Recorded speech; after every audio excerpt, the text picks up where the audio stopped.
ಆಗ ಯುಧಿಷ್ಠಿರ ಅರ್ಜುನನ ಮುಖವನ್ನು ನೋಡಿ ಕೇಳ್ತಾನೆ, ಏನು ನಿನ್ನ ನೀನು ಹತಾಶನಾಗಿ ಕಾಣಿಸ್ತಾ ಇದೆಯಾ, ನಿನ್ನ ದುಃಖಕ್ಕೆ ಕಾರಣವೇನು ಅಂತ ಕೇಳಿದಾಗ ಅರ್ಜುನ ಏನೂ ಮಾತಾಡಲಿಲ್ಲ, ಸುಮ್ಮನೆ ಇದ್ದ. ಆ ಯುಧಿಷ್ಠಿರನೇ ಕೇಳ್ತಾನೆ, ನೀನು ಯಾರಿಗಾದ್ರೂ ರಕ್ಷಣೆ ಕೊಡೋಕ್ಕಾಗಲಿಲ್ವಾ, ಯಾರಿಗಾದರೂ ನೀನು ಆಶ್ರಯ ಕೊಡೋಕ್ಕಾಗಲಿಲ್ವಾ, ಸೊ ಇನ್ನೊಬ್ಬರಿಗೆ ವಂಚನೆ ಆಗುವಾಗ ನೀನು ಅವರಿಗೆ ಕಾಪಾಡೋಕ್ಕಾಗಲಿಲ್ವಾ, ಈ ರೀತಿ ಹಲವಾರು ಪ್ರಶ್ನೆಗಳನ್ನು ಕೇಳ್ತಾನೆ. ಫೈನಲಿ ಯುಧಿಷ್ಠಿರ ಕೇಳ್ತಾನೆ, ಕೃಷ್ಣ ಬಿಟ್ಟು ಹೋಗಿದ್ದಾನ? ಅರ್ಜುನ ತಕ್ಷಣ ಹೇಳ್ತಾನೆ, ಹೌದು, ಕೃಷ್ಣ ಬಿಟ್ಟು ಹೋಗಿದ್ದಾನೆ. ವಾಂಛಿತೋಹಂ ಮಹಾರಾಜ ಹರಿಣ ವೃತ್ತವಶ್ಯದ ಏನಮೇ ಅಪಹೃತಂ ತೇಜೋ ದೇವ ವಿಸ್ಮಾಪನ ಮಹತ್. ಯುಧಿಷ್ಠಿರ ಮಹಾರಾಜ, ನಾನು ಕೃಷ್ಣನಿಂದ ವಂಚಿತನಾಗಿದ್ದೇನೆ. ವಾಂಛಿತೋಹಂ ಮಹಾರಾಜ. ಸೊ ಹರಿ ನನ್ನನ್ನು ಬಿಟ್ಟು ಹೋಗಿದ್ದಾನೆ. ಆ ಹರಿಯ ಕಾರಣದಿಂದ ನನಗೆ ಎಲ್ಲ ಶಕ್ತಿ ದೊರಕಿತ್ತು. ಈಗ ಕೃಷ್ಣ ಬಿಟ್ಟೋದ ಮೇಲೆ ನನ್ನ ಎಲ್ಲ ಶಕ್ತಿಗಳು ನಾಶವಾಗಿವೆ. So is of no use. ಅದಕ್ಕೋಸ್ಕರ ಈಗ ನಾನು ತುಂಬ ಹತಾಶನಾಗಿದ್ದಾನೆ. ಆದರೆ ಕೃಷ್ಣ ಹೇಳಿದಂತಹ ಮಾತುಗಳು ನನಗೆ ನೆನಪಿಗೆ ಬಂದಾಗ ಐ ಬಿಕೇಮ್ ಕಂಪೋಸ್ಡ್. ಸೊ ಭಗವದ್ಗೀತೆಯಲ್ಲಿ ಶ್ರೀಮದ್ ಭಾಗವತದಲ್ಲಿ ಅರ್ಜುನ ಈ ಶ್ಲೋಕವನ್ನು ಹೇಳ್ತಾ ಇದ್ದಾನೆ. ಅದೇನಪ್ಪ ಅಂದರೆ, he says that ಹೃತ್ತಾಪುಷ್ಪಾನಿ.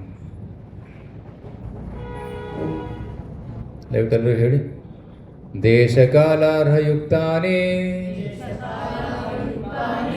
ಹೃತ್ತಾಪೋಪಶಮಾನಿ ಚ ಹರಂತಿ ಸ್ಮರತಶ್ಚಿತ್ತಂ ಗೋವಿಂದಾಭಿಹಿತಾನಿ ಮೇ. ದೇಶ ಕಾಲ ಅರ್ಹತೆ ಯುಕ್ತಾನಿ. ಸೊ ದೇಶ ಕಾಲ ಅರ್ಥಯುಕ್ತಾನಿ, ಎಲ್ಲ ಸಮಯದಲ್ಲಿ ಎಲ್ಲ ಪ್ರದೇಶದಲ್ಲಿ ಅರ್ಥಪೂರ್ಣವಾದಂತಹ ಒಂದು ಜ್ಞಾನವಿದು ಭಗವದ್ಗೀತೆ ಜ್ಞಾನ. 5,000 ವರ್ಷದ ಹಿಂದೆ ಇಲ್ಲಿ ರಿಲೆವೆಂಟ್ ಆಗಿತ್ತು, ಈಗಲೂ ಕೂಡ ನಮಗೆ ಅಷ್ಟೇ ರಿಲೆವೆಂಟ್ ಆಗಿದೆ. 5,000 ವರ್ಷದ ಹಿಂದೆ ಯಾವ ತೊಂದರೆಗಳಿಗೆ ಅದು ಸೊಲ್ಯೂಷನ್ ಕೊಡ್ತಾ ಇತ್ತು, ಈಗಲೂ ಕೂಡ ಅದು ಸೊಲ್ಯೂಷನ್ಸ್ ಕೊಡ್ತಾ ಇದೆ, ಪರಿಹಾರ ಕೊಡ್ತಾ ಇದೆ.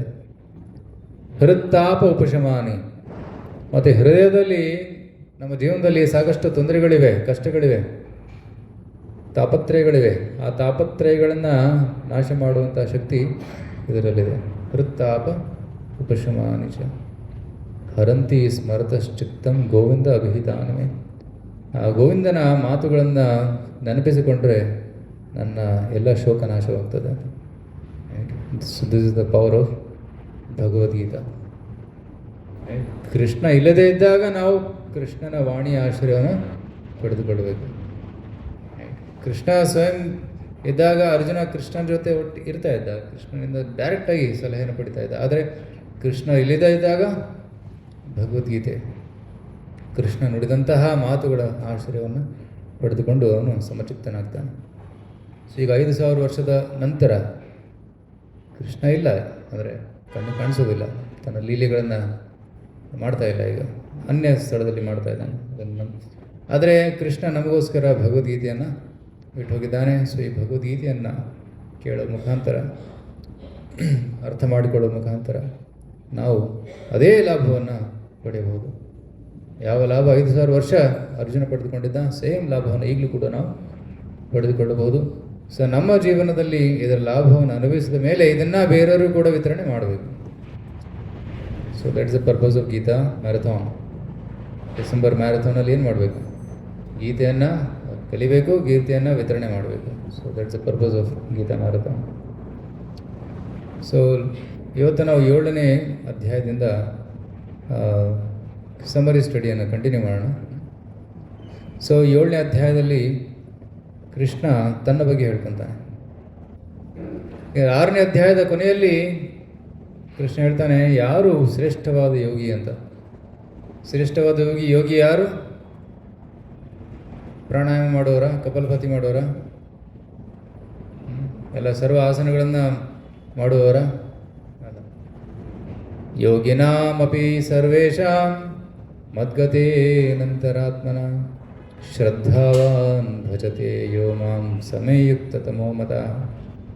ಯಾರು ನನ್ನ ಧ್ಯಾನವನ್ನು ಮಾಡ್ತಾರೆ ಸತತವಾಗಿ ಹೃದಯದಲ್ಲಿ, ಯೋಗಿನಾಂ ವಿಸರ್ವೇಶನ್ ಮದ್ಗತೇನ ಅಂತರಾತ್ಮದಲ್ಲಿ ಭಗವಂತನ ಧ್ಯಾನವನ್ನು ಮಾಡ್ತಾರೆ, ಅವನೇ ಶ್ರೇಷ್ಠವಾದ ಯೋಗಿ. ಶ್ರದ್ಧಾವಾನ್ ಭಜತೆ, ಶ್ರದ್ಧೆಯಿಂದ, ಪೂರ್ಣ ಶ್ರದ್ಧೆಯಿಂದ ನನ್ನ ಭಜನೆ ಮಾಡ್ತಾನೆ, ಅವನೇ ಶ್ರೇಷ್ಠವಾದ ಭಕ್ತ. ಸೊ ಈ ರೀತಿ ಧ್ಯಾನವನ್ನು, ಈ ಸಮಾಧಿ ಸ್ಥಿತಿಯನ್ನು ಹೇಗೆ ಪಡೆದುಕೊಳ್ಳೋದು ಅಂತ ಮನಸ್ಸಲ್ಲಿ ಪ್ರಶ್ನೆ ಬರ್ಬೋದು. ಅದಕ್ಕೋಸ್ಕರ ನಾವು ಭಗವಂತನ ಬಗ್ಗೆ ಹೆಚ್ಚು ಕೇಳಬೇಕು, ಭಗವಂತನ ಮಹಿಮೆಯನ್ನು ಶ್ರವಣ ಮಾಡಬೇಕು. ಆಗ ನಾವು ಭಗವಂತನನ್ನು ಯಾವಾಗಲೂ ಸ್ಮರಣೆ ಮಾಡಲು ಸಾಧ್ಯವಾಗ್ತದೆ. ಅದಕ್ಕೋಸ್ಕರ ಭಗವಂತನನ್ನು ಹೇಗೆ ನೆನೆಸ್ಕೋಬೇಕು ಅನ್ನೋದನ್ನು ಹೇಳ್ಕೊಡೋದಕ್ಕೆ ಕೃಷ್ಣ ತನ್ನ ಬಗ್ಗೆ ಹೇಳ್ಕೊತಾನೆ. ಸೊ ಪ್ರಥಮ ಶ್ಲೋಕದಲ್ಲಿ ಶ್ರೀಕೃಷ್ಣ ಹೇಳ್ತಾನೆ, ಎಲ್ಲರೂ ಹೇಳಿ, ಶ್ರೀ ಭಗವಾನ್ ವಾಚ ಮಯ್ಯಾಸಕ್ತ ಮನಃ ಪಾರ್ಥ ಯೋಗಂ ಯುಂಜನ್ಮದಾಶ್ರಯಃ ಅಸಂಶಯಂ ಸಮಗ್ರಂ ಮಾಂ ಯಥಾ ಜ್ಞಾಸ್ಯಸಿ ತಚ್ಛೃಣು. ಕೃಷ್ಣ ಹೇಳ್ತಾನೆ, ನನ್ನ ಮೇಲೆ ಆಸಕ್ತಿ ಬೆಳೆಸ್ಕೋಬೇಕಂದ್ರೆ ನೀನು ನನ್ನ ಬಗ್ಗೆ ಕೇಳಬೇಕು.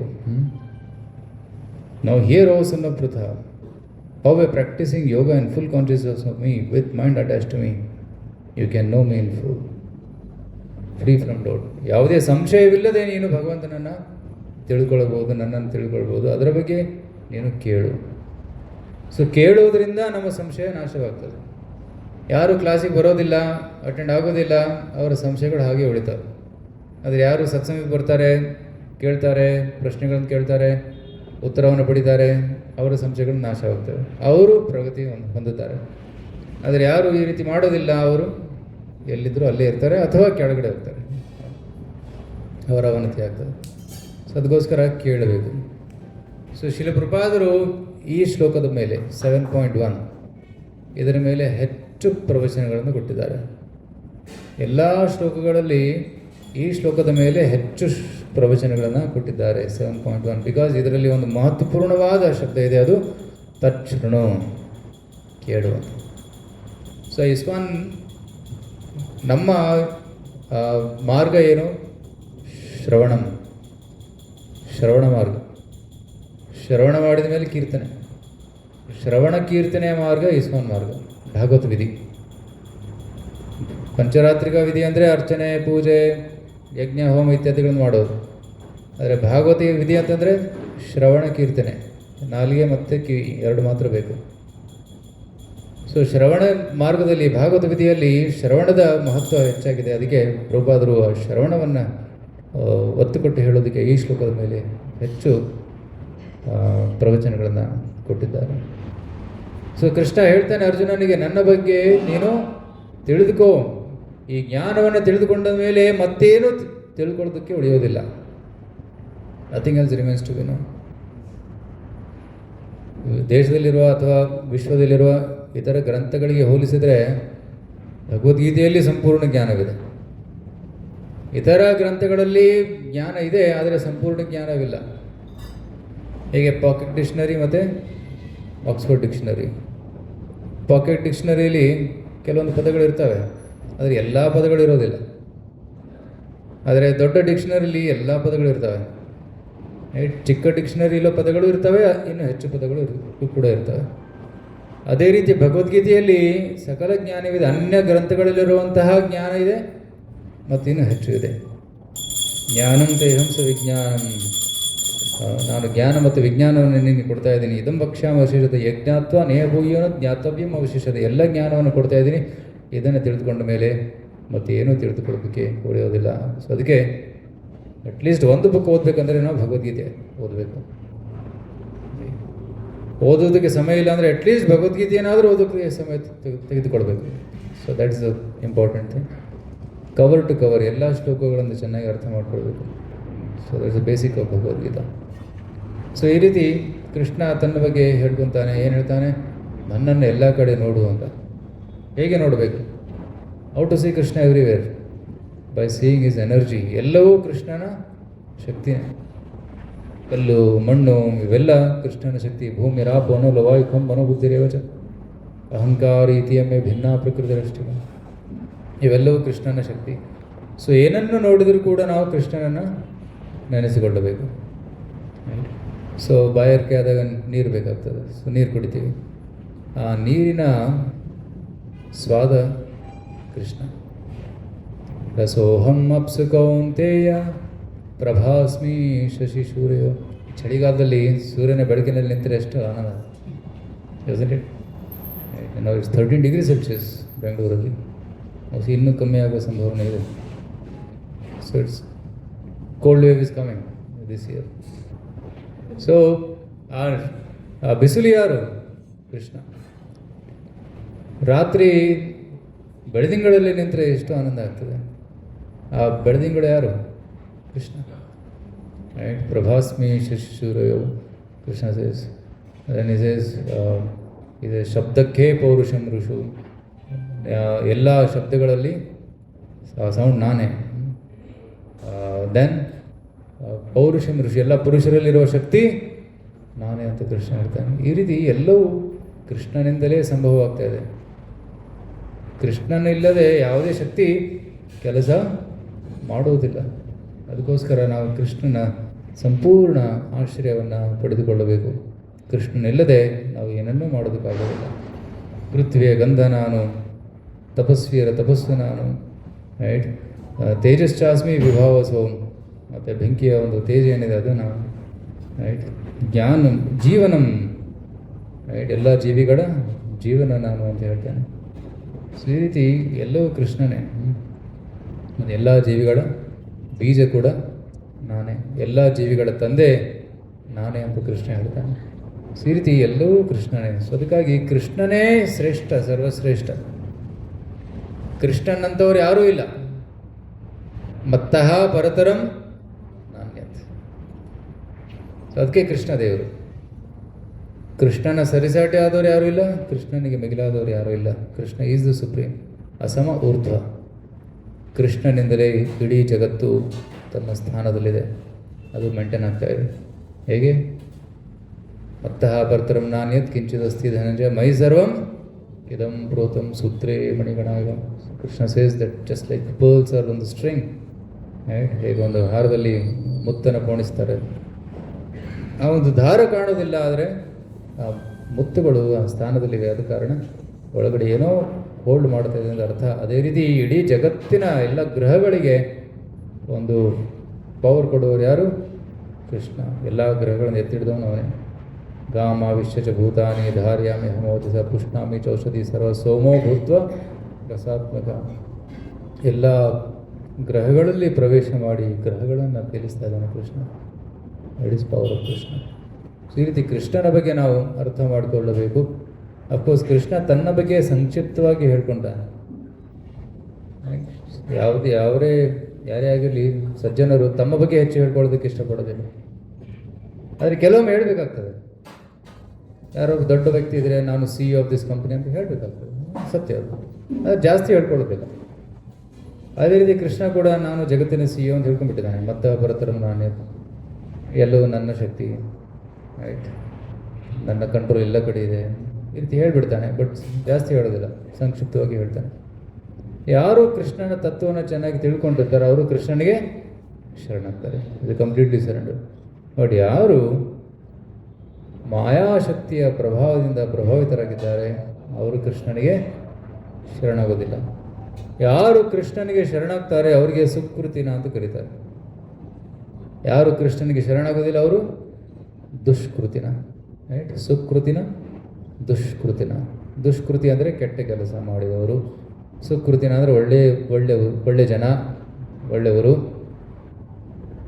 ಸೊ 4 ಪ್ರಕಾರದ ಒಳ್ಳೆ ಜನ ಕೃಷ್ಣನಿಗೆ ಶರಣಾಗ್ತಾರೆ, ಮತ್ತು 4 ಪ್ರಕಾರದ ಕೆಟ್ಟ ಜನ ಕೃಷ್ಣನಿಗೆ ಶರಣಾಗೋದಿಲ್ಲ.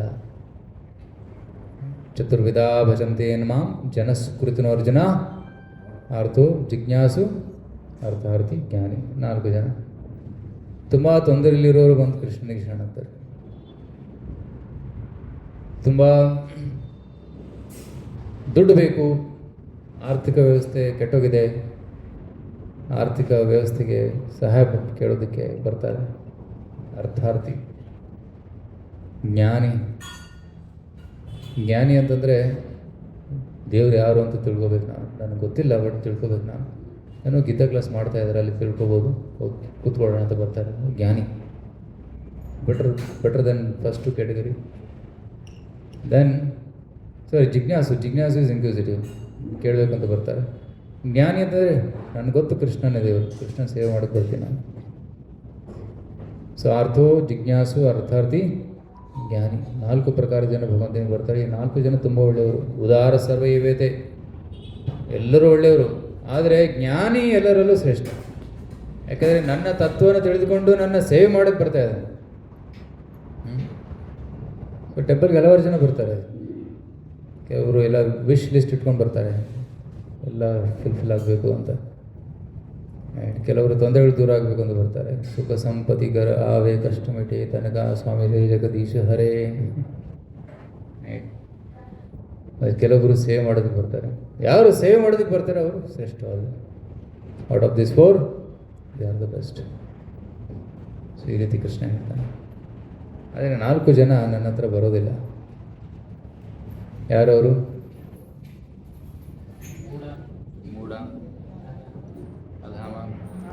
ನವಾಂ ದುಷ್ಕೃತ ಮೂಢ ಪ್ರಪದ್ಯಂತೆ ನರಾಧ ಮಾಯಾ ಬರ್ತಜ್ಞಾನ ಆಸುರಂ ಭಾವಮಾಶ್ರಿತ. 4 ಜನ ಬರೋದಿಲ್ಲ. Hiranyakashipu never surrender to Krishna. ಸಾಯೋವರೆಗೂ ಬಿಡಲಿಲ್ಲ ಅವನು, ನಾನು ಸರೆಂಡರ್ ಆಗೋದಿಲ್ಲ ಅಂತ. ಆದರೆ ಭಗವಂತ ಸರೆಂಡರ್ ಮಾಡಬೇಕ. Right? If you don't surrender will be force to surrender. ಆಸುರಂ ಭಾವಮಾಶ್ರಿತ.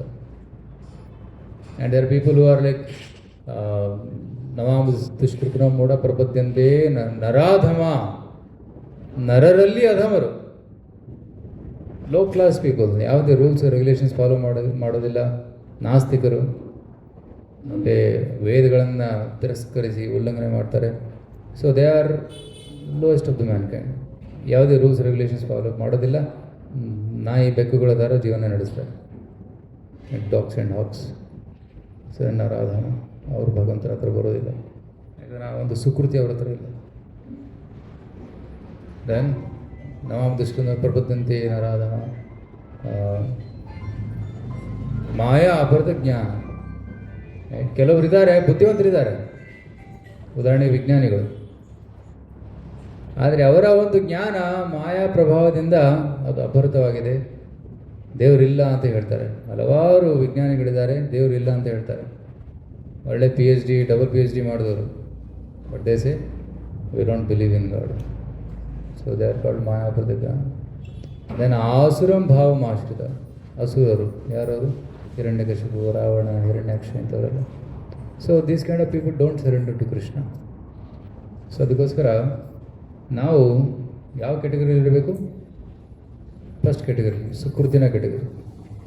ಮತ್ತು ಸುಕೃತಿನ ಕ್ಯಾಟಗರಿ ಜನರ ಹತ್ರ ಹೋಗಿ ಗೀತೆ, ಭಾಗವತ ಇದನ್ನೆಲ್ಲ ಕೊಡಬೇಕು.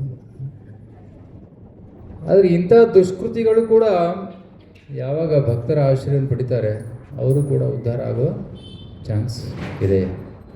ತಕ್ಷಣ ಆಗಲಿಕ್ಕಿಲ್ಲ, ಬಟ್ ಸ್ವಲ್ಪ ಸಮಯದ ನಂತರ ಅವರು ಕೂಡ ಭಗವಂತನಿಗೆ ಶರಣಾಗ್ತಾರೆ. ಈ ಸುಕೃತಿನ ಜನ ಕೂಡ ಭಗವಂತನ ಸೇವೆ ಮಾಡ್ತಾರೆ. ಆದರೆ ಅವರು ಸಂಪೂರ್ಣವಾಗಿ ಪಾಪದಿಂದ ಮುಕ್ತವಾದ ಮೇಲೆ ಮಾತ್ರ ಅವರು ದೃಢ ಭಕ್ತಿಯನ್ನು ಮಾಡಲು ಸಾಧ್ಯ. ಇಲ್ಲಾಂದರೆ ಒಂದಿನ ಬರ್ತಾರೆ, ಇನ್ನೊಂದಿನ ಬರೋದಿಲ್ಲ. ಒಂದಿನ ಅಟೆಂಡೆನ್ಸ್ ಆಗ್ತಾರೆ, ಇನ್ನೊಂದಿನ ಅಟೆಂಡೆನ್ಸ್ ಆಗೋದಿಲ್ಲ. ಅದೃಢ. ಯಾಕೆಂದರೆ ಅವರ ಪಾಪ ಪ್ರವೃತ್ತಿ ಅಥವಾ ಭೌತಿಕ ಆಸೆಗಳು ಇನ್ನೂ ಹೋಗಿಲ್ಲ, ಏನೂ ಇದೆ. ಅದಕ್ಕೆ ಯಾವಾಗ ಎಲ್ಲ ಆಸೆಗಳು, ಭೌತಿಕ ಆಸೆಗಳು ನಿರ್ಮೂಲನೆ ಆಗ್ತವೆ, ಎಲ್ಲ ಪಾಪಗಳು ನಿರ್ಮೂಲನೆ ಆಗ್ತವೆ, ಅವರು ಭಗವಂತನ ಹತ್ರ ಬರ್ತಾರೆ, ಕೃಷ್ಣ ಹತ್ರ ಬರ್ತಾರೆ. ಆದರೆ ಅನ್ಯ ಜನರು ದೇವತೆಗಳ ಹತ್ರ ಹೋಗ್ತಾರೆ. ಕೃಷ್ಣ ಹೇಳ್ತಾನೆ, ನಾನು ಎಲ್ಲ ಭೌತಿಕ ಆಸೆಗಳನ್ನು ಪೂರೈಸುವುದಿಲ್ಲ. ಅದಕ್ಕಾಗಿ ಕೆಲವು ಜನ ಏನು ಮಾಡ್ತಾರೆ, ನನ್ನ ಹತ್ರ ಬರೋದಿಲ್ಲ, ಎಲ್ಲಿ ಹೋಗ್ತಾರೆ? ದುರ್ಗಾದೇವಿ, ಗಣೇಶ, ಕಾರ್ತಿಕೇಯ, ಶನಿ, ಪ್ರತಿಯೊಂದು ದಿನ ಪ್ರತಿಯೊಂದು ವಾರ ಒಂದೊಂದು ದೇವಸ್ಥಾನಕ್ಕೆ ಹೋಗ್ತಾರೆ. ಸೋಮವಾರ ಶಿವನ ದೇವಸ್ಥಾನ, ಮಂಗಳವಾರಲ್ಲಿ ಹೋಗ್ತಾರೆ ಹನುಮಾನ್ ದೇವಸ್ಥಾನ, ರೈಟ್. ಈ ರೀತಿ ಒಂದೊಂದು ದಿನ ಒಂದೊಂದು ಕಡೆ ಹೋಗ್ತಾರೆ. ಯಾಕೆಂದರೆ ಅವ್ರಿಗೆ ಗೊತ್ತು ಇವ್ರ ಹತ್ರ ಹೋದರೆ ನನ್ನ ಆಸೆ ಪೂರೈಕೆ ಆಗ್ತದೆ ಅಂತ.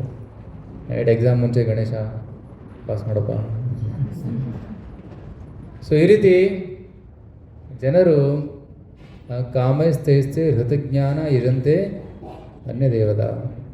ಯಾರು ಕಾಮ ಆಸೆಗಳನ್ನ ಇಟ್ಕೊಂಡಿದ್ದಾರೆ, ಭೌತಿಕ ಆಸೆಗಳನ್ನು, ಅವರು ಅನ್ಯ ದೇವತೆಗಳ ಹತ್ರ ಹೋಗ್ತಾರೆ ಆ ಒಂದು ಫಲವನ್ನು ಪಡೆದುಕೊಳ್ಳೋದಕ್ಕೆ. ಆದರೆ ಬುದ್ಧಿವಂತರು ಹೋಗೋದಿಲ್ಲ. ಯಾಕಂದರೆ ಅವ್ರಿಗೆ ಗೊತ್ತು ಅಂತವಂತು ಫಲಂ ತೇಷಾಂ ತದ್ಭವತಿ ಅಲ್ಪಮೇಧಸ. ದೇವತೆಗಳು ಕೊಟ್ಟಂತಹ ವರದಾನ ಅದು ಅಂತವಂತಹ, ಇವತ್ತು ಇರುತ್ತೆ ನಾಳೆ ಇರೋದಿಲ್ಲ. ಯಾಕೆಂದರೆ ಭೌತಿಕ ಜಗತ್ತು ಆ ರೀತಿ ಇದೆ, ಇವತ್ತಿದೆ ನಾಳೆ ಇರೋದಿಲ್ಲ. ಅದೇ ರೀತಿ ಭೌತಿಕ ಅನುಗ್ರಹಗಳು ಕೂಡ ಇವತ್ತಿರುತ್ತೆ ನಾಳೆ ಇರೋದಿಲ್ಲ. ಅಂತವಂತ ಫಲಂ ತೇಷಾಂ ತದ್ಭವತಿ ಅಲ್ಪಮೇಧಸಾಂ. ಅದಕ್ಕೆ ಅಲ್ಪ ಬುದ್ಧಿ ಉಳ್ಳವರು ದೇವತೆಗಳ ಆರಾಧನೆ ಮಾಡ್ತಾರೆ, ಭೌತಿಕ ಇಚ್ಛೆಗಳನ್ನು ಬೇಡ್ಕೊತಾರೆ. ಆದರೆ ಬುದ್ಧಿವಂತರು ಕೇವಲ ಭಕ್ತಿ ಸೇವೆಯನ್ನು ಮಾತ್ರ ಬೇಡ್ಕೊತಾರೆ ಅಂತ ಕೃಷ್ಣ ಹೇಳ್ತಾನೆ. ಸೊ ಈ ರೀತಿ ಕೃಷ್ಣ ದೇವತೆಗಳ ಬಗ್ಗೆ ಕೂಡ ಈ ಅಧ್ಯಾಯದಲ್ಲಿ ಸ್ವಲ್ಪ ಸಂಕ್ಷಿಪ್ತವಾಗಿ ತಿಳಿಸ್ತಾನೆ. ಸೊ ನಂತರ ಅಂತಿಮ ಭಾಗದಲ್ಲಿ ಕೃಷ್ಣ ಹೇಳ್ತಾನೆ, ನಾನು ಎಲ್ಲರಿಗೂ ಕಾಣಿಸೋದಿಲ್ಲ, ಬಟ್ ಯಾರು ನನ್ನ ಭಕ್ತಿಯನ್ನು ಮಾಡ್ತಾರೆ, ಭಕ್ತಿ ಸೇವೆಯನ್ನು ಮಾಡ್ತಾರೆ, ಅವರಿಗೆ ನಾನು ಕಾಣಿಸ್ಕೊಳ್ತೀನಿ. ನಾಹಂ ಪ್ರಕಾಶ ಸರ್ವಸ್ಯ ಯೋಗಮಾಯ ಸಮಾವೃತ ಮೂಢೋಯಂ ನಾಭಿಜಾನಾತಿ ಮಮ ಭೂತ ಲೋಕಮಾಮಜಮವ್ಯ. ಸೊ ಕೃಷ್ಣ ಎಲ್ಲ ಕಡೆ ಇದ್ದಾನೆ, ಆದರೆ ಎಲ್ಲರೂ ಕೃಷ್ಣ ಕಾಣಿಸೋದಿಲ್ಲ. ಆದರೆ ಯಾರು ಶುದ್ಧ ಭಕ್ತಿಯನ್ನು ಹೊಂದಿರ್ತಾರೆ, ಕೃಷ್ಣ ಅವರಿಗೆ ಕಾಣಿಸ್ಕೊಳ್ತಾನೆ. ಎಲ್ಲ ಕಡೆ ಅವರು ನೋಡಬಹುದು. ಸ್ಥಾವರ ಜಂಗಮ ದೇಖಿ ನಾ ದೇಖಿ ತಾರ ಮೂರ್ತಿ. ರೈಟ್. ಒಬ್ಬ ಶುದ್ಧ ಭಕ್ತ ಸ್ಥಾವರ ಜಂಗಮ ವಸ್ತುಗಳನ್ನು ನೋಡಿದರೆ ಆ ಒಂದು ಆಕಾರವನ್ನು ನೋಡಿದಿಲ್ಲ, ಅಲ್ಲಿ ಕೃಷ್ಣನನ್ನು ಕಾಣ್ತಾನೆ. ಆ ಒಂದು ಸ್ಥರ ನಾವು ಪಡೆದುಕೊಳ್ಳಬೇಕು. ಅದು ಹೇಗೆ ಸಾಧ್ಯ? Knowing about Krishna. ಕೃಷ್ಣನ ಬಗ್ಗೆ ಹೆಚ್ಚಾನೆಚ್ಚು ತಿಳಿದುಕೊಂಡಾಗ ಆ ಒಂದು ಉನ್ನತವಾದ ಸ್ಥರ ನಾವು ಪಡೆಯಲು ಸಾಧ್ಯ. ಅದಕ್ಕಾಗಿ ನಾವು ಪ್ರತಿದಿನ ಈ ಭಗವದ್ಗೀತೆಯ ಶ್ರವಣ ಕೀರ್ತನೆಯನ್ನು ಮಾಡಬೇಕಾಗ್ತದೆ. ಅಂತಿಮವಾಗಿ ಕೃಷ್ಣ 7ನೇ ಅಧ್ಯಾಯದ ಅಂತ್ಯದಲ್ಲಿ ಕೃಷ್ಣ ಹೇಳ್ತಾನೆ, ಸಾಯುವ ಸಮಯದಲ್ಲಿ ನೀನು ನನ್ನ ಸ್ಮರಣೆ ಮಾಡಬೇಕು. ಚರಾಮರಣ ಮೋಕ್ಷಾಯ ಮಾಮಾಶ್ರಿತ್ಯ ತಂತಿಯೇ ತೇ ಬ್ರಹ್ಮ ತದ್ವಿದೋ ಕೃಷ್ಣಂ ಅಧ್ಯಾತ್ಮಂ ಕರ್ಮಚಾಕಿಲಂ. ಸೊ ಅಲ್ಟಿಮೇಟ್ಲಿ ನಾವು ಜರ ಮತ್ತು ಮರಣ, ಓಲ್ಡ್ ಏಜ್ ಆ್ಯಂಡ್ ಡೆತ್, ಇದರಿಂದ ಮುಕ್ತಿಯನ್ನು ಪಡೆದುಕೊಂಡು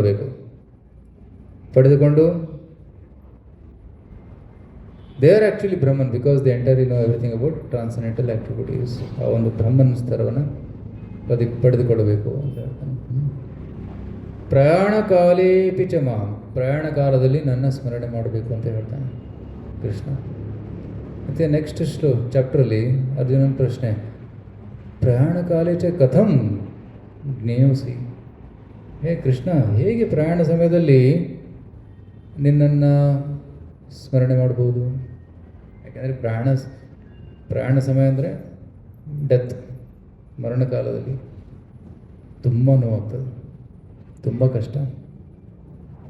ಎಲ್ಲ ಆಸಕ್ತಿಗಳು ಕಳೆದಿರ್ತವೆ. ಅಂದರೆ because of material attachment, relatives, family, friends ಅವ್ರನ್ನೆಲ್ಲ ಬಿಟ್ಟು ಹೋಗ್ಬೇಕಾಗ್ತದೆ. ಮಾಡಿದ ಆಸ್ತಿಯೆಲ್ಲ ಬಿಟ್ಟು ಹೋಗ್ಬೇಕಾಗ್ತದೆ, ಬ್ಯಾಂಕ್ ಬ್ಯಾಲೆನ್ಸ್ ಇಲ್ಲೇ ಬಿಟ್ಟು ಹೋಗ್ಬೇಕಾಗ್ತದೆ. ಸೊ ತುಂಬ ನೋವಾಗ್ತದೆ. ಬದ್ಧ ಜೀವಾತ್ಮನಿಗೆ ಅತ್ಯಂತ ನೋವು ಕೊಡುವಂತಹ ಸಮಯ ಮರಣ ಸಮಯ. ಸೊ ಆ ಒಂದು ಪ್ರಯಾಣ ಸಮಯದಲ್ಲಿ ಹೇಗೆ ನಾವು ನಿನ್ನ ಸ್ಮರಣೆ ಮಾಡಲಿ ಅಂತ ಅರ್ಜುನ ಕೃಷ್ಣನಿಗೆ ಪ್ರಶ್ನೆ ಮಾಡ್ತಾನೆ. ಸೊ ಅದಕ್ಕೆ ಈ 8ನೇ ಅಧ್ಯಾಯದ ಮುಖ್ಯ ಒಂದು ವಿಷಯ ಏನಿದೆ, that is how to attain Krishna. ಭಗವಂತನನ್ನು ಹೇಗೆ ಪಡೆಯಬೇಕು, ಅಂತಿಮ ಸಮಯದಲ್ಲಿ ಭಗವಂತನ ಸ್ಮರಣೆ ಹೇಗೆ ಮಾಡಬೇಕು ಅನ್ನೋದು ಅದರ ಬಗ್ಗೆ ಅಲ್ಲಿ ಹೇಳಿದೆ. ಸೊ ಅದಕ್ಕೆ ಉತ್ತರವಾಗಿ ಕೃಷ್ಣ ಹೇಳ್ತಾನೆ, ಪ್ರಾಕ್ಟೀಸ್ ಮಾಡು. ಎಂ ವಾಪಿ ಸ್ಮರಣ ಭಾವಂ ತ್ಯಜತ್ಯಂತೆ ಕಲಿವರಂ. ನಾವು ಯಾರ ಸ್ಮರಣೆಯನ್ನು ಅಂತಿಮ ಸಮಯದಲ್ಲಿ ಮಾಡ್ತೀವಿ ಆ ಒಂದು ಸ್ವರೂಪವನ್ನು ಪಡೆದುಕೊಳ್ತೀವಿ, ಆ ಒಂದು ಗತಿಗೆ ಹೋಗ್ತೀವಿ. ಯಾರು ಕೃಷ್ಣನ ಸ್ಮರಣೆ ಮಾಡ್ತಾರೆ ಅಂತಿಮ ಸಮಯದಲ್ಲಿ ಅವರು ಕೃಷ್ಣ ಹತ್ರ ಬರ್ತಾರೆ. ಅಂತಕಾಲೇ ಚ ಮಾಮೇವ ಸ್ಮರಣ್ ಮುಕ್ತ್ವಾ ಕಲೇವರಂ ಯಪ್ರಯಾತಿ ಸಮದ್ಭಾವಂ ಯಾತಿ ನಾಸ್ತಿ ಅತ್ರ ಸಂಶಯ. ಅದಕ್ಕಾಗಿ ನಾವು ಅಂತಿಮ ಸಮಯದಲ್ಲಿ ಭಗವಂತನ ಸ್ಮರಣೆ ಮಾಡಬೇಕಂದ್ರೆ ಪ್ರಾಕ್ಟೀಸ್ ಮಾಡಬೇಕು. ಅದು ಹೇಗೆ? ಡೈಲಿ ಮಾರ್ನಿಂಗ್ ಪ್ರೋಗ್ರಾಮ್ ಮಾಡೋದು, ಮಂಗಳಾರತಿ, ನರಸಿಂಹಾರತಿ, ತುಳಸಿ ಪೂಜೆ, 16 ಮಾಲೆ ಹರಿಕೃಷ್ಣ ಜಪ, ಭಾಗವತ ಶ್ರವಣ, ಭಾಗವತ ಪಠಣ, ಈ ರೀತಿ ಪ್ರತಿದಿನ ಮಾಡ್ತಾ ಇದ್ದರೆ ಅಂತಿಮ ಸಮಯದಲ್ಲಿ ಸಹಜವಾಗಿ ಕೃಷ್ಣನ ಸ್ಮರಣೆ ಆಗ್ತದೆ. ಆದರೆ ಇಡೀ ಜೀವನ ಪ್ರಾಕ್ಟೀಸ್ ಮಾಡಲಿಲ್ಲ ಅಂದರೆ ಅಂತಿಮ ಸಮಯದಲ್ಲಿ ಕೃಷ್ಣನ ಸ್ಮರಣೆ ಕಷ್ಟ. ಒಬ್ಬ ವಿದ್ಯಾರ್ಥಿ ಇಡೀ ವರ್ಷ ಓದಿದರೆ, ಚೆನ್ನಾಗಿ ಓದಿದರೆ, ಎಕ್ಸಾಮಲ್ಲಿ ಚೆನ್ನಾಗಿ ಬರಿಬೋದು, ಯಾಕೆಂದರೆ ಓದಿದ್ದೆಲ್ಲ ಸ್ಮರಣೆ ಆಗ್ತದೆ. ಆದರೆ ಏನು ಒಂದೆರಡು ದಿನ ಮುಂಚೆ ಜಸ್ಟ್ ಪೇಜ್ ಓಪನ್ ಮಾಡಿ ಏನೋ ಓದೋಕ್ಕೆ ಟ್ರೈ ಮಾಡಿದ್ರೆ ಅದು ಸ್ಮರಣೆ ಆಗೋದಿಲ್ಲ, ಯಾಕೆಂದರೆ ಅದು ಮನಸ್ಸಲ್ಲಿ ಚೆನ್ನಾಗಿ ಕೂತ್ಕೊಳ್ಳೋದಿಲ್ಲ. It's not stored in the memory. ಅದಕ್ಕಾಗಿ ಮೆಮೊರಿಯಲ್ಲಿ ಕೃಷ್ಣ ಕೂತ್ಕೋಬೇಕು. ಅದಕ್ಕಾಗಿ ನಾವು ಇಡೀ ಜೀವನ ಪ್ರಾಕ್ಟೀಸ್ ಮಾಡಬೇಕು, ರೈಟ್? ಸೊ ಇಸ್ಕಾನಲ್ಲಿ ಒಬ್ಬರು ವೃದ್ಧರು ಇದ್ದರು. ಸುಮಾರು 30-40 ವರ್ಷ ಅವರು ಇಸ್ಕಾನಲ್ಲಿ ಪ್ರಾಕ್ಟೀಸ್ ಮಾಡಿದ್ದಾರೆ, ಪ್ರತಿದಿನ ಜಪ ಮಾಡ್ತಾಯಿದ್ರು. ಅಂತಿಮ ಸಮಯದಲ್ಲಿ ಅವರಿಗೆ ಕೆಲವೊಮ್ಮೆ ಓಲ್ಡ್ ಏಜ್ ಆದಮೇಲೆ ದೇ ಹ್ಯಾವ್ ಅಮ್ನೇಷಿಯನ್, ಅಂದರೆ ಫರ್ಗೆಟ್ ಥಿಂಗ್ಸ್, ಎಲ್ಲವನ್ನು ಮರೆತುಬಿಟ್ರು, ರೈಟ್? ಅವರ ರಿಲೇಟಿವ್ಸ್ ಹೆಸರು, ಅವರ ಪರಿಚಯ, ಗುರುತು ಎಲ್ಲ ಮರೆತುಬಿಟ್ರು, ಎಕ್ಸೆಪ್ಟ್ ಹರೇ ಕೃಷ್ಣ. ಇದು ಭಗವಂತನ ವಿಶೇಷ ಅನುಗ್ರಹ. ಯಾರು ಮುಂದೆ ಬಂದರೂ ಅವ್ರಿಗೆ ಗುರುತಿಡೋಕ್ಕಾಗೋದಿಲ್ಲ, ಅವ್ರಿಗೆ ಮೆಮೊರಿ ಹೋಗ್ಬಿಟ್ಟಿದೆ. ಆದರೆ ಹರೇ ಕೃಷ್ಣ ಟ್ಯೂನ್ಸ್ ಮರೆತಿಲ್ಲ, ಯಾವಾಗಲೂ ಹರೇ ಕೃಷ್ಣನೇ ಹೇಳ್ತಾಯಿದ್ರು. ಎಂಥ ವಿಶೇಷ ಅನುಗ್ರಹ ಭಗವಂತನ. So back to God it is confirm. So ಭಗವಂತ ಈ ರೀತಿ ವಿಶೇಷ ಅನುಗ್ರಹ ಕೊಡ್ತಾನೆ ಭಕ್ತರಿಗೆ. ಎಲ್ಲವನ್ನ ಮರೆಸಿಬಿಟ್ಟು ಕೇವಲ ತನ್ನ ಸ್ಮರಣೆಯನ್ನು ಮಾತ್ರ ಕೊಡ್ತಾನೆ. ಅದೊಂದು ವಿಡಿಯೋ ಇದೆ, ನಾನು ನೋಡಿದ್ದೆ, ಒಂದು ಓಲ್ಡ್ ಮಾತಾಡಿ, ಜಸ್ಟಿಂಗ್ ಹರೇ ಕೃಷ್ಣ, ದಟ್ಸ್ ಆಲ್. ಏನು ಮಾತಾಡಿದ್ರು Hare Krishna, nothing else. That's special grace of the lord. So ಈ ರೀತಿ ಅಂತಿಮ ಸಮಯದಲ್ಲಿ ನಾವು ಭಗವಂತನನ್ನು ಸ್ಮರಣೆ ಮಾಡಬೇಕು. ಅದಕ್ಕಾಗಿ ಇಡೀ ಜೀವನ ನಾವು ಪ್ರಾಕ್ಟೀಸ್ ಮಾಡಬೇಕು ಅಂತ ಹೇಳ್ತಾರೆ.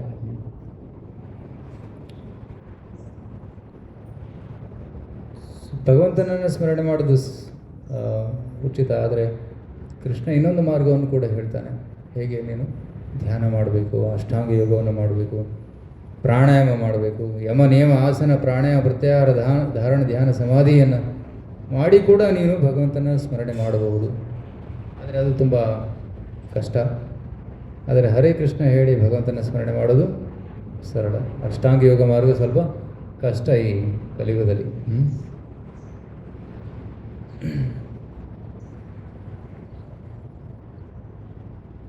ನಾವು ಈ ಲೋಕದಿಂದ ವೈಕುಂಠ ಲೋಕಕ್ಕೆ ಹೋಗಬೇಕು. That's ultimate destination. ಆದರೆ ಕೆಲವೊಬ್ಬರು ಈ ಲೋಕದಿಂದ ಸ್ವರ್ಗಲೋಕಕ್ಕೆ ಹೋಗಲು ಬಯಸ್ತಾರೆ, ಈ ಲೋಕದಿಂದ ಬ್ರಹ್ಮಲೋಕಕ್ಕೆ ಹೋಗಲು ಬಯಸ್ತಾರೆ. ಕೃಷ್ಣ ಹೇಳ್ತಾನೆ ಅಲ್ಲಿ ಹೋಗ್ಬಾರ್ದು, ಯಾಕಂದರೆ ಅದು ಕೂಡ ಭೌತಿಕ ಜಗತ್ತು. ಆ ಬ್ರಹ್ಮಲೋಕದಿಂದ ಪಾತಾಳ ಲೋಕದವರೆಗೂ ಎಲ್ಲ ಲೋಕಗಳಲ್ಲಿ ತೊಂದರೆಗಳಿವೆ. And Brahma is also in anxiety. Is not peaceful. He has to manage such a big universe. ಬ್ರಹ್ಮಾಂಡವನ್ನು ಮ್ಯಾನೇಜ್ ಮಾಡಬೇಕು. ಮತ್ತು ಹಲವಾರು ರಾಕ್ಷಸರು ಹುಡ್ತಾ ಇರ್ತಾರೆ. ಅವಾಗ ಒಮ್ಮೆ ಮಧುಕೈಟಭ ಅಂತ ರಾಕ್ಷಸರಿದ್ದರು. ಅವರು ಬ್ರಹ್ಮದೇವರ ಬುದ್ಧಿಯಿಂದ ವೇದಗಳನ್ನು ಕತ್ಕೊಂಡು ಹೋದರು. ಎಂಥ ಕಳ್ಳರು ಅವರು. ಮನೇಲಿರೋ ಒಡವೆಗಳನ್ನು ಕತ್ಕೊಂಡು ಹೋಗ್ತಾರೆ. ಲ್ಯಾಪ್ಟಾಪ್ ಕತ್ಕೊಂಡು ಹೋಗ್ಬೋದು, ಮೊಬೈಲ್ ಕತ್ಕೊಂಡು ಹೋಗ್ಬೋದು. ಆದರೆ ಮನಸ್ಸಲ್ಲಿರುವ, ಬುದ್ಧಿಯಲ್ಲಿರುವಂತಹ ಒಂದು ಜ್ಞಾನವನ್ನು ಕತ್ಕೊಂಡು ಹೋಗುವಂಥ ಕಳ್ಳರು ಮಧುಕೈಟಭರು ಕತ್ಕೊಂಡು ಹೋಗಿದ್ರು. ಭಗವಂತ ಅವ್ರ ಜೊತೆ ಯುದ್ಧ ಮಾಡಿ ಅವರನ್ನು ಕೊಂದು ಬ್ರಹ್ಮಜಿಗೆ ಮತ್ತೆ ವೇದಗಳನ್ನು ರಿಟರ್ನ್ ಮಾಡಿದ್ರು. ಅಂತ ಮಹಾಕಳ್ಳರಿದ್ದರು ಆ ಸಮಯದಲ್ಲಿ. ಸೊ ಬ್ರಹ್ಮಜಿಗೆ ಕೂಡ ತೊಂದರೆ ಆಗ್ತಾಯಿತ್ತು. ಸೊ ಬ್ರಹ್ಮಲೋಕದಲ್ಲೂ ಕೂಡ ಶಾಂತಿ ಇಲ್ಲ, ಭೂಲೋಕದಲ್ಲಿ ಶಾಂತಿ ಇಲ್ಲ, ಪಾತಾಳ ಲೋಕದಲ್ಲಿ ಕೇಳಲೇಬೇಡಿ. ಸೊ ಅದಕ್ಕೆ ಕೃಷ್ಣ ಹೇಳ್ತಾನೆ, ಮಾಮುಪೇತ್ಯ ಪುನರ್ಜನ್ಮ ದುಃಖಾಲೆ ಶಾಶ್ವತಂ ನಾಪ್ನುವಂತಿ ಮಹಾತ್ಮಾನ ಸಂಸಿದ್ಧಿಂ ಪರಮಾಂ ಗತಃ. ಪರಮ ಗತಿಯನ್ನು ಪಡೆಯಿರಿ, ಮತ್ತೆ ಇಲ್ಲಿ ವಾಪಸ್ ಬರಬೇಡಿ ಅಂತ ಹೇಳ್ತಾನೆ. ಸೊ ಈ ಭೌತಿಕ ಜಗತ್ತು ನಶ್ವರವಾದದ್ದು. ಇದು ಭೂತ್ವ ಪ್ರಳಯತೆ, ಸೃಷ್ಟಿಯಾಗ್ತದೆ, ನಾಶವಾಗ್ತದೆ, ಸೃಷ್ಟಿಯಾಗ್ತದೆ, ನಾಶವಾಗ್ತದೆ. So don't be in this world, go to spiritual world. ಆ ಲೋಕಕ್ಕೆ ಹೋಗಿ ಅಂತ ಕೃಷ್ಣ 8ನೇ ಅಧ್ಯಾಯದಲ್ಲಿ ಹೇಳ್ತಾ ಇದ್ದಾನೆ. So that's the main theme. Of course many other points he says about Uttarayana, Dakshinayana, ಯಾವ ಸಮಯದಲ್ಲಿ ಹೇಗೆ ದೇಹತ್ಯಾಗ ಮಾಡಬೇಕು ಅಂತ ಹೇಳ್ತಾನೆ. ಎಲ್ಲ ರೂಲ್ಸ್ ಆ್ಯಂಡ್ ರೆಗ್ಯುಲೇಷನ್ಸ್ ಹೇಳಿದ ಮೇಲೆ ಅರ್ಜುನ ಹೇಳ್ತಾನೆ, ಅರ್ಜುನ ಇದರ ಬಗ್ಗೆ ಚಿಂತೆ ಮಾಡಬೇಡ. ರೈಟ್. ನೈತೆ ಶ್ರುತಿ ಪಾರ್ಥ ಜಾನಂ ಯೋಗಿ ಮುಹ್ಯತಿ ಕಶ್ಚನ ತಸ್ಮಾತ್ ಸರ್ವೇಷು ಕಾಲೇಶು ಯೋಗಯುಕ್ತ ಭಾವಾರ್ಜುನ. ಹೇ ಅರ್ಜುನ, ನೀನು ಯೋಗಯುಕ್ತನಾಗೋ, ನನ್ನ ಮೇಲೆ ಧ್ಯಾನ ಮಾಡ್ತಾ ಇರು. ಯಾವ ಸಮಯದಲ್ಲಿ ನೀನು ದೇಹತ್ಯಾಗ ಮಾಡಿದ್ರು ನೀನು ನನ್ನ ಹತ್ರ ಬರ್ತೀಯ. ಉತ್ತರಾಯಣಗೋಸ್ಕರ ವೇಟ್ ಮಾಡಬೇಕಾಗಿಲ್ಲ. ಈಗ ದಕ್ಷಿಣಾಯನ ನಡೀತಾ ಇದೆ, ಸಂಕ್ರಾಂತಿ ನಂತರ ಉತ್ತರಾಯಣ ಸ್ಟಾರ್ಟ್ ಆಗ್ತದೆ. ಸೊ ಆದರೆ ಭಕ್ತರು ಇದ್ರ ಬಗ್ಗೆ ಚಿಂತೆ ಮಾಡಬೇಕಂತ ಇಲ್ಲ. ಯಾವ ಸಮಯದಲ್ಲಿ ಎಲ್ಲಾದರೂ ದೇಹತ್ಯಾಗ ಮಾಡಿ, ಆದರೆ ಕೃಷ್ಣ ಪ್ರಜ್ಞೆಯಲ್ಲಿ ದೇಹತ್ಯಾಗ ಮಾಡು. That is more important. ನಂತರ 9ನೇ ಅಧ್ಯಾಯದಲ್ಲಿ ಕೃಷ್ಣ ತನ್ನ ಭಕ್ತಿ ಸೇವೆ ಬಗ್ಗೆ ಏನಿಷ್ಟು ವರ್ಣನೆಯನ್ನು ಮಾಡ್ತಾನೆ. ಈ 9ನೇ ಅಧ್ಯಾಯದಲ್ಲಿ ಹಲವಾರು ಶ್ಲೋಕಗಳು ಬರ್ತವೆ. ಅದರಲ್ಲಿ ಕೂಡ ಮುಖ್ಯವಾದ ಶ್ಲೋಕ ಇಲ್ಲಿದೆ, 9.34, 9ನೇ ಅಧ್ಯಾಯದ ಅಂತಿಮ ಶ್ಲೋಕ. ಇದಕ್ಕೆ ಬರೋಣ. ಅದಕ್ಕೂ ಮುಂಚೆ ಕೃಷ್ಣ ಹೇಳ್ತಾನೆ, ಈ ಅಧ್ಯಾಯದಲ್ಲಿ ಕೊಟ್ಟಂಥ ಒಂದು ಜ್ಞಾನ ಇದು ರಾಜವಿದ್ಯೆ. ರಾಜವಿದ್ಯಾ ರಾಜಗುಹ್ಯಂ ಪವಿತ್ರಂ ಇದಮುತ್ತಮಂ ಪ್ರತ್ಯಕ್ಷಾವಗಮಂ ಧರ್ಮಂ ಸುಸುಖಂ ಕರ್ತುಮವ್ಯಯಂ. ಎಲ್ಲ ವಿದ್ಯೆಗಳಲ್ಲಿ ಶ್ರೇಷ್ಠವಾದ ವಿದ್ಯೆ ಭಕ್ತಿ ವಿದ್ಯೆ, ಭಗವಂತನ ಭಕ್ತಿ. ಮತ್ತು ಇದು ಗುಹ್ಯವಾದದ್ದು, ಮೋಸ್ಟ್ ಕಾನ್ಫಿಡೆನ್ಷಿಯಲ್. ಅದಕ್ಕಾಗಿ ಈ ಗುಹ್ಯವಾದ ಜ್ಞಾನವನ್ನು ನಾವು ಪ್ರಾಕ್ಟೀಸ್ ಮಾಡಬೇಕು. ಇದು ರಾಜವಿದ್ಯೆ. ಈ ವಿದ್ಯೆಯನ್ನು ಮಾಡಲಿಲ್ಲ ಅಂದರೆ ಬೇರೆ ಹಲವಾರು ವಿದ್ಯೆಗಳನ್ನು ಅರ್ಜನೆ ಮಾಡಿದ್ರು ಅದೆಲ್ಲವೂ ವ್ಯರ್ಥ. The king is not there, then what is of other knowledge?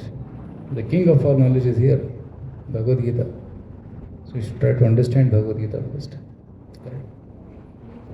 So ಈ ಜ್ಞಾನವನ್ನು ಭಗವಂತ ಪರಂಪರೆಯಲ್ಲಿ ಎಲ್ಲ ರಾಜರಿಗೆ ಕೊಟ್ಟಿದ್ದಾನೆ. ರೈಟ್. 4th ಚಾಪ್ಟರ್ ನೀವು ಓದಿದರೆ ಹೇಗೆ it's coming from the kings. Right. Manu ಇಚ್ಛಾಕವಿ ಬ್ರವೀತ್. So it's coming down. Arjuna became the recipient of this. ಅರ್ಜುನನಿಂದ ನಮಗೆಲ್ಲರಿಗೂ ಸಿಗ್ತಾ ಇದೆ ಈ ಜ್ಞಾನ. ಸೊ ಅದಕ್ಕಾಗಿ ಈ Bhagavad Gita should become mandatory book. Educational ಇನ್ಸ್ಟಿಟ್ಯೂಷನ್ಸ್ನು ಹಲವಾರು ವಿದ್ಯಾಲಯಗಳಿವೆ ಬೆಂಗಳೂರಲ್ಲಿ, ಇಡೀ ರಾಷ್ಟ್ರದಲ್ಲಿ. ಆದರೆ ವಿದ್ಯಾಲಯಗಳಲ್ಲಿ ರಾಜವಿದ್ಯೆಯನ್ನೇ ಕಲಿಸ್ತಾ ಇಲ್ಲ ಅಂದರೆ ಅದು ಎಂಥ ವಿದ್ಯಾಲಯ ಆಗ್ತದೆ? ರೈಟ್. ಇಟ್ ಬಿಕಮ್ಸ್ ಅವಿದ್ಯಾಲಯ, ನಾಟ್ ಮಹಾವಿದ್ಯಾಲಯ. ಇಟ್ ಬಿಕಮ್ಸ್ ಅವಿದ್ಯಾಲಯ. ಎಲ್ಲಿ ರಾಜವಿದ್ಯೆಯನ್ನು ಕಲಿಸ್ತಾರೆ ಆಗ ದೆನ್ ಬಿಕಮ್ಸ್ ಮಹಾವಿದ್ಯಾಲಯ. So we should teach Bhagavad Gita in schools, and some schools are teaching, that's very good. ಆದರೆ ಹಲವಾರು ಸ್ಕೂಲ್ಸಲ್ಲಿ ಇದನ್ನು ಕಲಿಸ್ತಾ ಇಲ್ಲ. ರೀಸೆಂಟ್ಲಿ ಮಧ್ಯಪ್ರದೇಶಲ್ಲಿ ಒಂದು ರೂಲ್ ಬಂದಿದೆ, ಎಲ್ಲ ಸ್ಕೂಲ್ಗಳಲ್ಲಿ ಭಗವದ್ಗೀತಾ ಕಂಪಲ್ಸರಿಯಾಗಿ ಕಲಿಸಬೇಕು ಅಂತ. So that's very good. ನಾವು ಕೂಡ ಇಲ್ಲಿ ಈ ಮ್ಯಾರಥಾನ್ ಮಂತಲ್ಲಿ ಚಿಕ್ಕಬಳ್ಳಾಪುರ ಹೋಗಿದ್ವಿ. ಚಿಕ್ಕಬಳ್ಳಾಪುರಲ್ಲಿ ಸುಮಾರು 20 ದಿನ ಅಲ್ಲೇ ಇದ್ದೀವಿ. ಅಲ್ಲೇ ಇದ್ದು ಭಗವದ್ಗೀತೆ ವಿತರಣೆ ಮಾಡಿದ್ವಿ. ಸುಮಾರು 6500 ಭಗವದ್ಗೀತೆ ವಿತರಣೆ ಮಾಡಿದ್ವಿ ನಮ್ಮ ಬ್ರಹ್ಮಚಾರಿ ಟೀಮಿಂದ. So 20 days and we covered 50 schools, 50 ಶಾಲೆಗಳಲ್ಲಿ ಸುಮಾರು 6500 ಭಗವದ್ಗೀತೆಯನ್ನು ಕಡಿಮೆ ರೇಟಲ್ಲಿ ಕೊಟ್ಟಿದ್ದೀವಿ. ಆ್ಯಂಡ್ ದೆನ್ ದ ರೀಡಿಂಗ್, ಅದ್ರ ಬಗ್ಗೆ ಎಕ್ಸಾಮ್ ಕೂಡ ಆಗ್ತದೆ. ಸೊ ನಾವು ಕೆಲವೊಂದು ಸ್ಕೂಲಿಗೆ ಹೋದಾಗ ಅಲ್ಲಿ ಆಲ್ರೆಡಿ ಗೀತೆ ಪಾಠ ಮಾಡ್ತಾಯಿದ್ರು. So then we said this is with explanations and meanings and it will very helpful. So they said yes come, will take. ಕೆಲವೊಂದು ಸ್ಕೂಲ್ಗಳಲ್ಲಿ ಗೇಟ್ ಒಳಗಡೆ ಎಂಟರ್ ಆಗಿಬಿಡೋದಿಲ್ಲ. We are secular, please we don't encourage all these things. ಯಾಕಂದರೆ ನಮ್ಮ ಶಾಲೆಯಲ್ಲಿ ಅನ್ಯ ಧರ್ಮದವರು ಕೂಡ ಇದ್ದಾರೆ. ಸೊ ನಾವು ಇದನ್ನು ಎನ್ಕರೇಜ್ ಮಾಡೋದಿಲ್ಲ. ಆದರೆ ನೋಡಿದರೆ ನಾವು ಯಾವ ಸ್ಕೂಲಲ್ಲಿ ಅನುಮತಿ ಸಿಕ್ಕಿದೆ ಅಲ್ಲಿ ಹೋದರೆ ಅಲ್ಲಿ ಮುಸ್ಲಿಮ್ಸು ತೊಗೊತಾ ಇದ್ದಾರೆ ಭಗವದ್ಗೀತಾ. ರೈಟ್, ಅವರು ತೊಗೊತಾ ಇದ್ದಾರೆ. Right, miss Fatima, all this people are taking Bhagavad Gita and reading. ಅವ್ರಿಗೆ ಗೊತ್ತು ಇದರಲ್ಲಿ ವಿಶೇಷ ಜ್ಞಾನ ಇದೆ ಅಂತ. ನಿನ್ನೆ ನನಗೊಂದು ನ್ಯೂಸ್ ಕಳಿಸಿದ್ರು, ನ್ಯೂಸ್ ಪೇಪರ್ ಕ್ಲಿಪ್ಪಿಂಗ್. ಪಾಕಿಸ್ತಾನದ ಒಬ್ಬ ಸ್ಕಾಲರ್ ಭಗವದ್ಗೀತೆಯನ್ನು ಪಾಕಿಸ್ತಾನ ಎಲ್ಲ ಸ್ಕೂಲ್ಗಳಲ್ಲಿ ಕಲಿಸಬೇಕು ಅಂತ ಒಂದು ಅನಿಸಿಕೆಯನ್ನು ಕೊಟ್ಟಿದ್ದಾರೆ. And then they are considering, government is considering to introduce Bhagavad Gita and Sanskrit study. ನಾನು ಇನ್ನೂ ಸ್ವಲ್ಪ ರಿಸರ್ಚ್ ಮಾಡಿ ನೋಡಿದರೆ ಸ್ಕಾಲರ್ ಏನು ಹೇಳ್ತಾನೆ, Panini is the Sanskrit grammar ಬರೆದವರು ಅವರೇ. ಪಾಣಿನಿ ಗ್ರಾಮರ್, ಪಾಣಿನಿ ವ್ಯಾಕರಣ ಅಂತ ಕರೀತಾರೆ. ಪಾಣಿನಿಯ ಜನ್ಮಸ್ಥಾನ ಇಸ್ ಪಾಕಿಸ್ತಾನ, ನಿಯರ್ ಕಂದಹಾರ್. ಪಾಕಿಸ್ತಾನ, ಅಫ್ಘಾನಿಸ್ತಾನ ಇದೆ. ಸೊ ಸಂಸ್ಕೃತ ಹುಟ್ಟಿದ್ದೇ ಅಲ್ಲಿ, ಅಂದರೆ ಸಂಸ್ಕೃತ ವಿದ್ವಾನರು ಹುಟ್ಟಿದ್ದೇ ಅಲ್ಲಿ. ಸೊ ಈ ರೀತಿ ರಾಜವಿದ್ಯೆ ಈ ಭಗವದ್ಗೀತೆಯನ್ನು ಎಲ್ಲ ಕಡೆ ಪಾಠ ಮಾಡಬೇಕು. ಸೊ ಇವನ್ ಭಾರತದ ಪ್ರಧಾನಿಗಳಾದಂತಹ ಮೋದಿಜಿಯವರು ರಷ್ಯಾದ ಪ್ರಧಾನಮಂತ್ರಿಗಳಿಗೆ ಭಗವದ್ಗೀತೆಯನ್ನು ಕೊಟ್ಟರು. ಇದು ರಾಜವಿದ್ಯೆ, ದ ಬೆಸ್ಟ್ ನಾಲೆಜ್. ಸೊ ಯಾವುದೇ ಒಂದು ಸಂದರ್ಭ ಇರಲಿ, ಆ ಸಂದರ್ಭದಲ್ಲಿ ಏನಾದರೂ ದಾನ ಮಾಡಬೇಕಾಗ್ತದೆ, ಭಗವದ್ಗೀತೆ ದಾನ ಮಾಡಿ. ನಾವು ಕಲಬುರಗಿಯಲ್ಲಿ ಕೂಡ ಪ್ರಚಾರ ಮಾಡ್ತಾಯಿದ್ವಿ. ಅಲ್ಲಿ ಒಬ್ಬರು ಒಳ್ಳೆ ಸಜ್ಜನರಿದ್ದಾರೆ. ಅವರ ಮಗನ ಮದುವೆ ಇತ್ತು. ಮಗನ ಮದುವೆಗೋಸ್ಕರ ಇನ್ವಿಟೇಷನ್ ಕೊಡ್ತಾ ಇದ್ರಲ್ಲ, ಅವ್ರಿಗೆ ಏನೋ ಇನ್ಸ್ಪಿರೇಷನ್ ಬಂತು, ಇನ್ವಿಟೇಷನ್ ಜೊತೆ ಒಂದೊಂದು ಭಗವದ್ಗೀತೆಯನ್ನು ಕೊಡೋಣ ಅಂತ. ನನಗೆ ಫೋನ್ ಮಾಡಿದ್ರು, ಪ್ರಭುಜಿ ಈ ರೀತಿ ಭಗವದ್ಗೀತೆ ಬೇಕು, ನಾನು ಮದುವೆ ಇನ್ವಿಟೇಷನ್ ಕಾರ್ಡ್ ಜೊತೆ ಇದನ್ನು ಕೊಡ್ತೀನಿ ಅಂತ. ಓ ವೆರಿ ಗುಡ್ ಐಡಿಯಾ ಅಂತಂದೆ. ಎಷ್ಟು ಬೇಕು ಅಂದ್ರೆ ಒಂದು 3,500 ಭಗವದ್ಗೀತೆ ತೊಗೊಂಡ್ಬಿಟ್ರು. ಕನ್ನಡ, ಇಂಗ್ಲೀಷ್, ತೆಲುಗು, ಹಿಂದಿ ಎಲ್ಲ ಭಾಷೆಗಳಲ್ಲಿ ಭಗವದ್ಗೀತೆ ಎಲ್ಲರ ಮನೆಗೆ ಕೊಟ್ಬಿಟ್ಟಿದ್ದಾರೆ. Very good service. ಇನ್ನೊಬ್ಬ ಮಗ ಇದ್ದಾನೆ ಚಿಕ್ಕವನು, ಅವನ ಮದುವೆ ಬರ್ತದೆ, ಅವಾಗ ಕೃಷ್ಣ ಬುಕ್ ಕೊಡು ಅಂತ ಹೇಳ್ತೀನಿ. ಇನ್ನು ಭಗವದ್ಗೀತೆ ಹೋಗಿದೆ, ಈಗ ನೆಕ್ಸ್ಟ್ ಕೃಷ್ಣ ಬುಕ್ ಕೊಡು. ಈ ರೀತಿ ತಮ್ಮ ಕಾಂಟ್ಯಾಕ್ಟಲ್ಲೂ ಕೂಡ ಹಲವಾರು ಜನರು ಇರ್ತಾರೆ. ಯಾರ್ದು ಮದುವೆ ಇರ್ತದೆ, ಯಾರ್ದು ಅಂತಿಮ ಸಂಸ್ಕಾರ ಇರ್ತದೆ, 13ನೇ ದಿನ ವೈಕುಂಠ ಸಮಾರಾಧನೆ ಇರ್ತದೆ, ಅಥವಾ ನಾಮಕರಣ ಇರ್ತದೆ, ಎಷ್ಟೋ ಕಾರಣಗಳಿರ್ತವೆ. ಯಾವುದೇ ಒಂದು ಕಾರಣ ಹುಡ್ಕೊಂಡು Bhagavad Gita ಕೊಡೋದಷ್ಟೇ. It is a greatest gift which you can give to everyone. So some are the other give this knowledge, ರಾಜವಿದ್ಯಾ. ಇಲ್ಲಾಂದರೆ ಜನರು ಅಜ್ಞಾನದಲ್ಲೇ ಕೂತಿರ್ತಾರೆ. ರೈಟ್. ಸೊ ಈ ರೀತಿ 9ನೇ ಅಧ್ಯಾಯದಲ್ಲಿ ಕೃಷ್ಣ ಹೆಚ್ಚು ಈ ಭಕ್ತಿಯ ಬಗ್ಗೆ ಹೇಳ್ತಾನೆ, ಮತ್ತು ತನ್ನ ಬಗ್ಗೆ ಕೂಡ ಏನು ಸ್ವಲ್ಪ ಹೇಳ್ಕೊತಾನೆ. ಅವಕ್ಕೆ ಎಲ್ಲ ಡೀಟೇಲಾಗಿ ಹೋಗೋದಕ್ಕೆ ಸಮಯ ಪರಿಪೂರ್ಣವಿಲ್ಲ. ಸೊ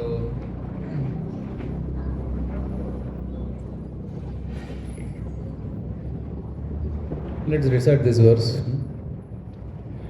ಮನ್ಮನಾ ಭವ ಮದ್ಭಕ್ತೋ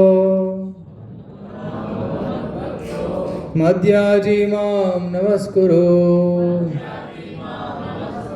ಮಾಮೇ ವಿಶ್ಯಸಿ ಯುಕ್ತೈವಂ ಆತ್ಮಾನಮತ್ಪರಾಯಣಃ. ಈ ಒಂದು ಶ್ಲೋಕ ಭಗವದ್ಗೀತೆಯಲ್ಲಿ 2 ಬಾರಿ ಬರ್ತದೆ. 9.34 and 18.65. 18.65 is again ಮನ್ಮನಾಭವ ಮದ್ಭಕ್ತೋ ಮದ್ಯಾಜಿ ಮಾಂ ನಮಸ್ಕುರು ಮಾಮೇವ ಇಷ್ಯಸಿ ಸತ್ಯಂ ತೇ ಪ್ರತಿಜಾನೇ ಪ್ರಿಯೋಸಿ ಮೇ. ಸೇಮ್ ಥಿಂಗ್, ಲಾಸ್ಟ್ ಲೈನ್ ಮಾತ್ರ ಚೇಂಜ್ ಇದೆ, ಬಟ್ ಮೀನಿಂಗ್ ಇಸ್ ಸೇಮ್. ಮನ್ಮನಾ, ನನ್ನ ಸ್ಮರಣೆ ಮಾಡು ಅಂತ. ಭವ ಮದ್ಭಕ್ತೋ, ನನ್ನ ಭಕ್ತನಾಗು ಅಂತ ಹೇಳ್ತಾನೆ. ಮದ್ಯಾಜಿ, ನನ್ನ ಪೂಜೆ ಮಾಡು. ಮಾಂ ನಮಸ್ಕುರು, ನನಗೆ ನಮಸ್ಕಾರವನ್ನು ಮಾಡು. ಮಾಮ ಏವ ಇಷ್ಯಸಿ ಯುಕ್ತೈವಂ, ನೀನು ನನ್ನ ಹತ್ರ ಬರ್ತೀಯ, ಖಚಿತವಾಗಿ ಬರ್ತೀಯ. ಆತ್ಮಾನಂ ಮತ್ಪರಾಯಣಃ, ನೀನು ನನಗೆ ಶರಣಾಗತನ ಭಕ್ತ, ಆದ್ದರಿಂದ ನೀನು ನನ್ನ ಹತ್ರ ಖಚಿತವಾಗಿ ಬರ್ತೀಯ ಅಂತ ಕೃಷ್ಣಲ್ಲಿ ಹೇಳ್ತಾರೆ. ತುಂಬ ಸರಳ ದಾನ, ಯಾರಾದರೂ ಮಾಡ್ಬೋದು. ದೊಡ್ಡವರು ಮಾಡ್ಬೋದು, ಚಿಕ್ಕವರು ಮಾಡ್ಬೋದು, ಓದಿದವರು ಮಾಡ್ಬೋದು, ಓದಿದೆ ಇರುವವರು ಕೂಡ ಮಾಡ್ಬೋದು. ಯಾವುದೇ ಅರ್ಹತೆ ಬೇಕಾ? ಕ್ವಾಲಿಫಿಕೇಷನ್ ಬೇಕಿದ್ದು ಮಾಡೋದಕ್ಕೆ ಇಲ್ಲ. ಕೃಷ್ಣ ಬಗ್ಗೆ ಚಿಂತನೆ ಮಾಡೋದಕ್ಕೆ ಅರ್ಹತೆ ಬೇಕಾ? ಇಲ್ಲ. ಯಾರಾದರೂ ಮಾಡ್ಬೋದು, ಯಾವ ಜಾತಿಯಾದರೂ ಮಾಡ್ಬೋದು. ಕೃಷ್ಣನ ಭಕ್ತರಾಗೋದು ತುಂಬ ಸರಳ. ತೆಲುಗು ಹಾಕ್ಕೊಳ್ಳಿ, ಕಂಠಿ ಮೇಲೆ ಹಾಕ್ಕೊಳ್ಳಿ, ಹರೇ ಕೃಷ್ಣ ಮಾಡಿ, ರೈಟ್. ಮಧ್ಯಾಜಿ ಕೃಷ್ಣನ ಪೂಜೆ ಮಾಡೋದು ಕಷ್ಟನಾ? ಪತ್ರಂ ಪುಷ್ಪಂ ಫಲಂ ತೋಯಂ ಯೋ ಮೇ ಭಕ್ತ್ಯಾ ಪ್ರೇಚ್ಛತಿ ತದಹಂ ಭಕ್ತಿ ಉಪಾರ್ಥಂ ಅಶ್ನಾಮಿ ಪ್ರಯತಾತ್ಮನಃ. ಇದೇ ಅಧ್ಯಾಯದಲ್ಲಿ ಕೃಷ್ಣ ಹೇಳ್ತಾನೆ. ಪತ್ರಂ ಪುಷ್ಪಂ ಫಲಂ ತೋಯಂ, very easily you can satisfy Krishna. So ಕೃಷ್ಣನ ಆರಾಧನೆ ತುಂಬ ಸರಳ, ಜಾಸ್ತಿ ಖರ್ಚಾಗೋದಿಲ್ಲ. ದೆನ್ ಇಸ್ ಎಸ್ ಮಾವ್ ನಮಸ್ಕಾರ. ಎಸ್, ಭಗವಂತನ ನಮಸ್ಕಾರ ಮಾಡೋದು, ಅದು ಕೂಡ ತುಂಬ ಸರಳ. ಆದರೆ ಯಾರಲ್ಲಿ ಅಹಂಕಾರ ಇರ್ತದೆ ಅವ್ರು ತಲೆ ಬಗ್ಸೋದಿಲ್ಲ, ಇಷ್ಟೇ ಮಾಡ್ತಾರೆ. ತಲೆ ಬಗ್ಗಿಸಿ ಸಾಷ್ಟಾಂಗ ನಮಸ್ಕಾರ. ಇಸ್ಕಾನ್ ಅವ್ರು ಬಿಟ್ಟು ಹೊರಗಡೆಯವರು ತುಂಬ ಕಮ್ಮಿ ಸಾಷ್ಟಾಂಗ ನಮಸ್ಕಾರ ಮಾಡೋದು. ಸುಮಾರು ಜನ ಫ್ಲೈಯಿಂಗ್ ನಮಸ್ಕಾರ ಮಾಡೋಗ್ತಾರೆ, ಕಾರಲ್ಲಿ ಹೋಗುವಾಗ ಹಿಂಗೆ ಮಾಡೋಗ್ತಾರೆ, ಅಷ್ಟೇ ಹಿಂಗೆ ಮಾಡೋಗ್ತಾರೆ, ರೈಟ್. ಅದು ಇಸ್ಕಾನ್ ಭಕ್ತರೆ daily so many times 20-30 times ಇಡು ನಮಸ್ಕಾರ ಕೃಷ್ಣ. ಸೊ ಈ ರೀತಿ ಕೃಷ್ಣ ತನ್ನ ಭಕ್ತಿಯ ಸೇವೆ ಬಗ್ಗೆ ಈ 9ನೇ ಅಧ್ಯಾಯದಲ್ಲಿ ಹೇಳ್ತಾನೆ. ಅದು ತುಂಬ ಸರಳ ಅಂತ ಕೂಡ ಹೇಳ್ತಾನೆ. ಸುಸುಖಂ ಕರ್ತುಂ ಅವ್ಯಯ. ಭಗವಂತನ ಭಕ್ತಿ ಸೇವೆ ಮಾಡೋದು ತುಂಬ ಸುಖಕರ, ಸುಸುಖಂ. ಆ್ಯಂಡ್ ಈ ಭಕ್ತಿ ಸೇವೆಯ ಲಾಭ ಅವ್ಯಯ, ಎಂದೂ ನಾಶವಾಗೋದಿಲ್ಲ. It's eternal benefit, not temporary benefit. Correct. So ಈ ರೀತಿ 9ನೇ ಅಧ್ಯಾಯದಲ್ಲಿ ಅತ್ಯಂತ ಗುಹ್ಯವಾದ ಜ್ಞಾನವನ್ನು ಕೃಷ್ಣ ತಿಳಿಸಿದ್ದಾನೆ. ಇದನ್ನು ತಿಳಿಸಿದ ಮೇಲೆ 10ನೇ ಅಧ್ಯಾಯ. 10ನೇ ಅಧ್ಯಾಯದ ಹೆಸರೇನು? ವಿಭೂತಿ ಯೋಗ. ವಿಭೂತಿ ಅಂದರೆ ಕೃಷ್ಣನ ಶಕ್ತಿಗಳು, ಕೃಷ್ಣನ ವಿಭೂತಿಗಳು. ಸೊ ಅದು ಕೃಷ್ಣ ತನ್ನ ಬಗ್ಗೆ ಇನ್ನಿಷ್ಟು ಹೇಳ್ಕೊತಾನೆ ಈ ಅಧ್ಯಾಯದಲ್ಲಿ. ಚತುಶ್ಲೋಕಿ ಭಗವದ್ಗೀತಾ ಹೇಳ್ತಾನೆ. Very crisp and short summary of his teachings, starting from what's the first verse? Aham sarvasya prabhavo matta sarvam pravartate iti matta bhajante mam buddha bhava samanvitah matchitta madgata prana bodhayantaha parasparam kathayantascha mam nityam tushyanti cha ramanti cha. Krishna says, I am the supreme, ನಾನೇ ಶ್ರೇಷ್ಠವಾದವನು, ಮತ್ತು ಎಲ್ಲವೂ ನನ್ನಿಂದ ಬಂದಿದೆ, ಎಲ್ಲವೂ ನನ್ನಲ್ಲಿ ನೆಲೆಸಿದೆ ಅಂತ ಹೇಳ್ತಾನೆ. ಯಾರು ಇದನ್ನು ತಿಳಿದುಕೊಂಡಿದ್ದಾರೆ, ಭಕ್ತಿ ಭಾವನೆಯಿಂದ ನನ್ನ ಪೂಜೆ ಮಾಡ್ತಾರೆ, ನನ್ನ ಭಕ್ತರ ಒಟ್ಟಿಗೆ ಸೇರಿದಾಗ ನನ್ನ ಕಥೆಯನ್ನು ಹೇಳ್ತಾರೆ, ನನ್ನ ಬಗ್ಗೆ ಕೇಳ್ತಾರೆ, ಅವರ ಮನಸ್ಸು ನನ್ನಲ್ಲಿರ್ತದೆ. ಮಚ್ಚಿತ್ತ ಮದ್ಗ ಪ್ರಾಣ ಬೋಧೆಯಂತಹ ಪರಸ್ಪರಂ ಕಥೆಯಂತಷ್ಟ ಮಾಂ ನಿತ್ಯಂ. ಈ ರೀತಿ ಪರಸ್ಪರ ಕಥಾ ಶ್ರವಣದಲ್ಲಿ ಅವರು ಆನಂದದ ಸಮುದ್ರದಲ್ಲಿ ಮುಳುಗಿರ್ತಾರೆ. ತುಷ್ಯಂತಿ ಚ ರಮಂತಿ ಚ. ಸಂತುಷ್ಟಿಯನ್ನು ಪಡೆದುಕೊಳ್ತಾರೆ ಮತ್ತು ಆನಂದವನ್ನು ಪಡೆದುಕೊಳ್ತಾರೆ. ಆದರೆ ಯಾರು ಕೆಲವೊಬ್ಬರು ಭಗವಂತನ ಬಗ್ಗೆ ತಿಳಿದುಕೊಳ್ಳೋದಕ್ಕೆ ಯೋಗ್ಯರಿರಲಿಕ್ಕಿಲ್ಲ. ಅವರ ಗತಿ ಏನು? ತೇಷಾಂ ಸತತಯುಕ್ತಾನಾಂ ಭಜತಾಂ ಪ್ರೀತಿಪೂರ್ವಕಂ ದದಾಮಿ ಬುದ್ಧಿಯೋಗಂ ತಂ. ಯಾರಿಗಾದರೂ ಓದೋಕ್ಕೆ ಬರೆಯೋದಕ್ಕೆ ಬರ್ತಾ ಇಲ್ಲ, ಕೃಷ್ಣ ಬಗ್ಗೆ ತಿಳ್ಕೊಳ್ಳೋದಕ್ಕೆ ಸಾಮರ್ಥ್ಯ ಇಲ್ಲ, ಅಟ್ಲೀಸ್ಟ್ ಭಕ್ತಿ ಸೇವೆ ಮಾಡ್ತಾ ಇರಬೇಕು, ಅವರಿಗೆ ನಾನು ಮಾರ್ಗದರ್ಶನವನ್ನು ಕೊಡ್ತೀನಿ ಅಂತ ಹೇಳ್ತಾನೆ. ತೇಷಾಂ ಏವಾನುಕಂಪಾರ್ಥಂ ಅಹಂ ಅಜ್ಞಾನಜಂ ತಮಃ ನಾಶಯಾಮಾತ್ಮ ಭಾವಸ್ತು ಜ್ಞಾನದೀಪೇನ ಭಾಸ್ವತ. ಅವರ ಹೃದಯದಲ್ಲಿರುವಂತಹ ಅಂಧಕಾರವನ್ನು ನಾನು ಜ್ಞಾನದೀಪದಿಂದ ನಾಶ ಮಾಡ್ತೇನೆ ಅಂತ ಹೇಳ್ತಾನೆ. ಈ ರೀತಿ ಕೃಷ್ಣನ ಅನುಗ್ರಹವನ್ನು ಇಲ್ಲಿ ನೋಡಬಹುದು. ಸೊ ಇನ್ನು ಚತುಶ್ಲೋಕಿ ಭಗವದ್ಗೀತಾ. ಇದನ್ನು ಕೇಳಿದ ಮೇಲೆ ಅರ್ಜುನ ತನ್ನ ಅನಿಸಿಕೆಯನ್ನು ಹೇಳ್ತಾನೆ.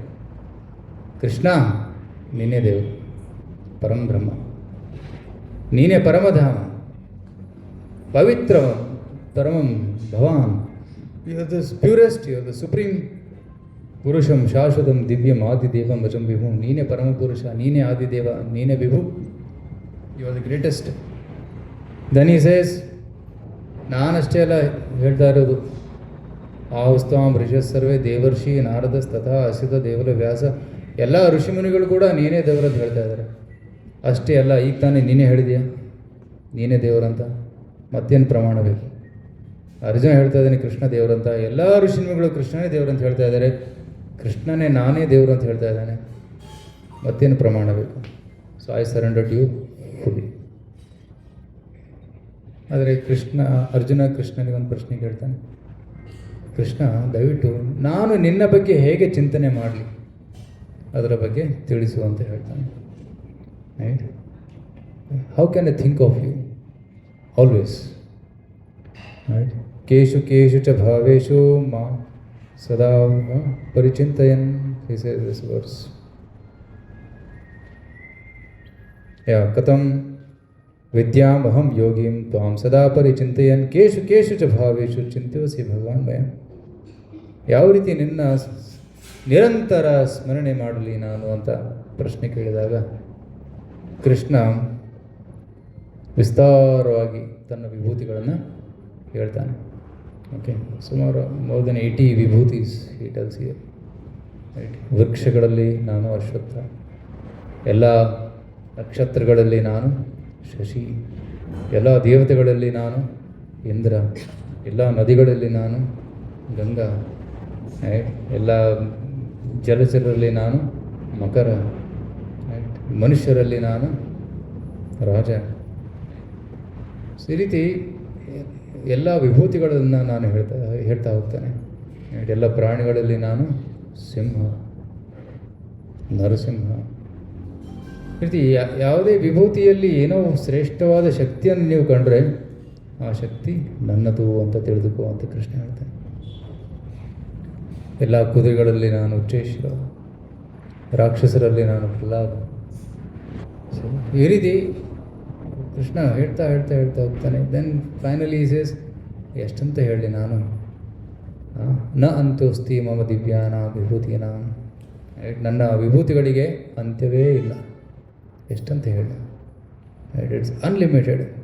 So this is sufficient. ನಾನು ಏನು ಹೇಳಿದ್ದೀನಲ್ಲ ಇದು ಸಾಕಿಷ್ಟು ಅಂತ ಕೃಷ್ಣ ತನ್ನ ಪ್ರವಚನವನ್ನು ಮುಗಿಸ್ತಾನೆ. ಏಷತ್ ಉದ್ದೇಶದ ಪ್ರೋಕ್ತೋ ವಿಭೂತೇರ್ ವಿಸ್ತರೋಮಯ.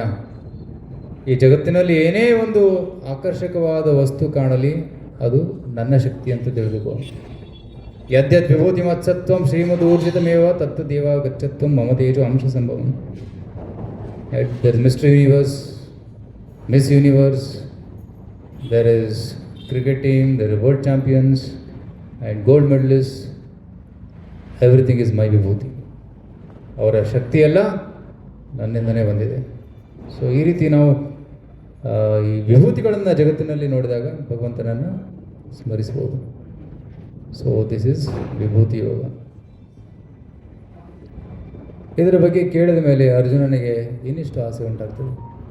ಕೃಷ್ಣ, ಈ ವಿಭೂತಿಗಳನ್ನು ನಾನು ನೋಡ್ಬೋದಾ?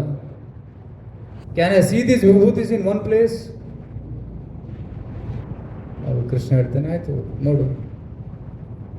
ತಕ್ಷಣ ಕೃಷ್ಣ ವಿಶ್ವರೂಪ ದರ್ಶನವನ್ನು ತೋರಿಸ್ತಾನೆ. ಆದರೆ ಆ ವಿಶ್ವರೂಪ ದರ್ಶನವನ್ನು ನೋಡೋದಕ್ಕೆ ಒಂದು ಸೂಕ್ತವಾದ ಕರ್ನಾಟಕ ಬೇಕಾಗ್ತದೆ.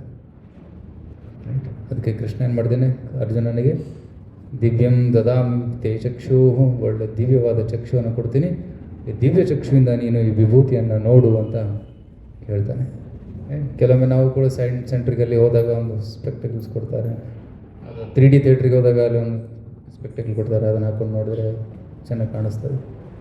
ಅದೇ ರೀತಿ ವಿಶ್ವರೂಪ ದರ್ಶನಕ್ಕೂ ಕೂಡ ಒಂದು ಸ್ಪೆಕ್ಟಕಲ್ಸ್ ಕೊಟ್ಟಿದ್ದರು. ಅದನ್ನು ಹಾಕೊಂಡು ನೋಡಿದಾಗ ಗೊತ್ತಾಗು, ಸಾವಿರಾರು ಕೈಗಳು, ಸಾವಿರಾರು ತಲೆಗಳು, ಸಾವಿರಾರು ಕಣ್ಣುಗಳು, ಸಾವಿರಾರು ಕಾಲುಗಳು,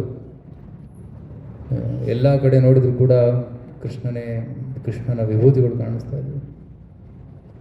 ಕೋಟಿ ಕೋಟಿ ಸೂರ್ಯರ ಥರ ಅಲ್ಲಿ ಪ್ರಕಾಶವಿತ್ತು ಅಂತ ಅದನ್ನು ನೋಡೋಕ್ಕೂ ಆಗ್ತಿರಲಿಲ್ಲ. ಅರ್ಜುನನ ಕಣ್ಣು very bright, it's bright colour, ಆ ಕಡೆ ನೋಡೋಕ್ಕೂ ಆಗ್ತಿರಲಿಲ್ಲ. ಅಷ್ಟು ದಿವ್ಯವಾದ ಒಂದು ದರ್ಶನ, ತೇಜೋಮಯವಾದ ಒಂದು ದರ್ಶನವನ್ನು ಕೃಷ್ಣ ತೋರಿಸ್ತಾನೆ. ಇದನ್ನು ನೋಡಿ ಅರ್ಜುನ ಬಿಕಮ್ಸ್ ಅಸ್ಟಾನಿಶ್ಡ್. ಅದ್ಭುತವಾದ ದರ್ಶನ. ಎಲ್ಲ ದೇವತೆಗಳು ಒಟ್ಟಿಗೆ ಇದ್ದಾರೆ, ಎಲ್ಲ ಶಕ್ತಿಗಳು, ಭೂಮಿ, ಆಕಾಶ, ಅಂತರಿಕ್ಷ ಎಲ್ಲೂ ಒಂದೇ ಕಡೆ ಇದೆ. And everything is one place. Becomes amazed by seeing the ವಿಶ್ವರೂಪ ದರ್ಶನ. And suddenly Krishna changes the form and start showing ಕಾಲರೂಪ ದರ್ಶನ. ಸಡನ್ಲಿ ಎಲ್ಲ ಭೀಷ್ಮ, ದ್ರೋಣ ಪ್ರಮುಖತಃ ಸರ್ವೇಷಾಂ ಸಮೀಕ್ಷಿತಾಂ ಎಲ್ಲ ಯೋಧರು ಆ ವಿಶ್ವರೂಪದ ಮುಖದಲ್ಲಿ ಹೋಗಿ ಆ ವಿಶ್ವರೂಪದ ದವಡೆಗಳಲ್ಲಿ ಅಗಿದು ಚೂರು ಚೂರಾಗಿ ಸಾಯುವುದನ್ನು ಅರ್ಜುನ ನೋಡ್ತಾನೆ. ಇದು ನೋಡಿ ಅರ್ಜುನಿಗೆ ಭಯ ಉಂಟಾಯ್ತು. ಕೃಷ್ಣ ಇದೇನಿದು? ಇದ್ರ ಬಗ್ಗೆ ನಾನು ಕೇಳಿಲ್ಲ. ವಿಶ್ವರೂಪ ದರ್ಶನ ತೋರಿಸು ಅಂತ ಕೇಳಿದ್ದೆ, ಬಟ್ ಇದೇನಿದು? ಇದು ಹೊಸ ರೂಪ ಕಾಣಿಸ್ತಾ ಇತ್ತು, ಭಯಂಕರವಾಗಿದೆ. ಏನಿದು? ಅಷ್ಟೇ ಅಲ್ಲ, ವಿಶ್ವರೂಪ ದರ್ಶನ ಇಡೋದಕ್ಕೆ ರಕ್ತ ಎಲ್ಲ ಕುಡಿತಾ ಇತ್ತು, ಜನರನ್ನೆಲ್ಲ ಅಗದು ತಿಂತಾ ಇತ್ತು. ಇದೇ ರೂಪ ಅಂತ ಕೇಳಿದಾಗ ಕೃಷ್ಣ ಹೇಳ್ತಾನೆ, ಕಾಲೋಸ್ಮಿ, ನಾನೇ ಕಾಲ. ಹಳೆ ಕಾಲದಲ್ಲಿ ಒಂದು ಸೀರಿಯಲ್ ಬರ್ತಾಯಿತ್ತು, ಮಹಾಭಾರತ್. ಮಧ್ಯದಲ್ಲಿ ಮೇ ಸಮಯ, ನಾನು ಕಾಲ, ಎಲ್ಲವನ್ನು ನಾಶ ಮಾಡುವನು. ಸೊ ಕಾಲವನ್ನು ನಿಲ್ಲಿಸಲು ಯಾರಿಂದಲೂ ಸಾಧ್ಯವಿಲ್ಲ. ಕಾಲಚಕ್ರ ತಿರುಗ್ತಾ ಇದೆ. ಕಾಲದ ಪ್ರಭಾವದಿಂದ ಜನರು ಹುಟ್ಟುತ್ತಾರೆ, ಅವರು ವಯಸ್ಸಾಗ್ತದೆ, ಸಾಯ್ತಾರೆ, ಮತ್ತೆ ಹುಟ್ಟುತ್ತಾರೆ, ವಯಸ್ಸಾಗ್ತದೆ, ಸಾಯ್ತಾರೆ. ಈ ರೀತಿ ಕಾಲಚಕ್ರ ಸುತ್ತುತ್ತಾ ಇದೆ. ಕಾಲಚಕ್ರವನ್ನು ನಿಲ್ಲಿಸಲು ಎಂದು ಸಾಧ್ಯವಿಲ್ಲ. ಕಾಲೋಸ್ಮಿ ಲೋಕ ಕ್ಷಯ ಪ್ರವೃದ್ಧೋ ಲೋಕಾನ್ ಸಮಾಹರ್ತುಮಿವ ಪ್ರವೃತ್ತಃ. ನಾನು ಕಾಲ ಎಲ್ಲವನ್ನು ನಾಶ ಮಾಡ್ತಾ ಇದ್ದೀನಿ. ಅರ್ಜುನ, ನಿಸ್ಸಂದೇಹವಾಗಿ ಯುದ್ಧದ ಅಂತ್ಯದಲ್ಲಿ ಎಲ್ಲರೂ ಸಾವನ್ನಪ್ಪುತ್ತಾರೆ. ಋತೇಪಿತ್ವಾಂ ನ ಭವಿಷ್ಯಂತಿ ಸರ್ವೇ ತೇವಸ್ಥಿತ ಪ್ರತ್ಯನಿಕೇಶು ಯುದ್ಧ. ನೀವು 5 ಜನರನ್ನು ಬಿಟ್ಟು ಮತ್ತೆ ಯಾರು ಉಳಿಯೋದಿಲ್ಲ. ನಿನ್ನ ಪಕ್ಷದಲ್ಲಿ ಮತ್ತು ಕೌರವರ ಪಕ್ಷದಲ್ಲಿ ಎರಡೂ ಕಡೆ ಎಲ್ಲರೂ ಸತ್ತೋಗ್ತಾರೆ, ಎಕ್ಸೆಪ್ಟ್ ಯು 5 ಪೀಪಲ್. ಋತೇಪಿತ್ವಾಂ, ಯಾಕಂದರೆ ನಿಮ್ಮ ಮೇಲೆ ನನ್ನ ವಿಶೇಷ ಅನುಗ್ರಹವಿದೆ.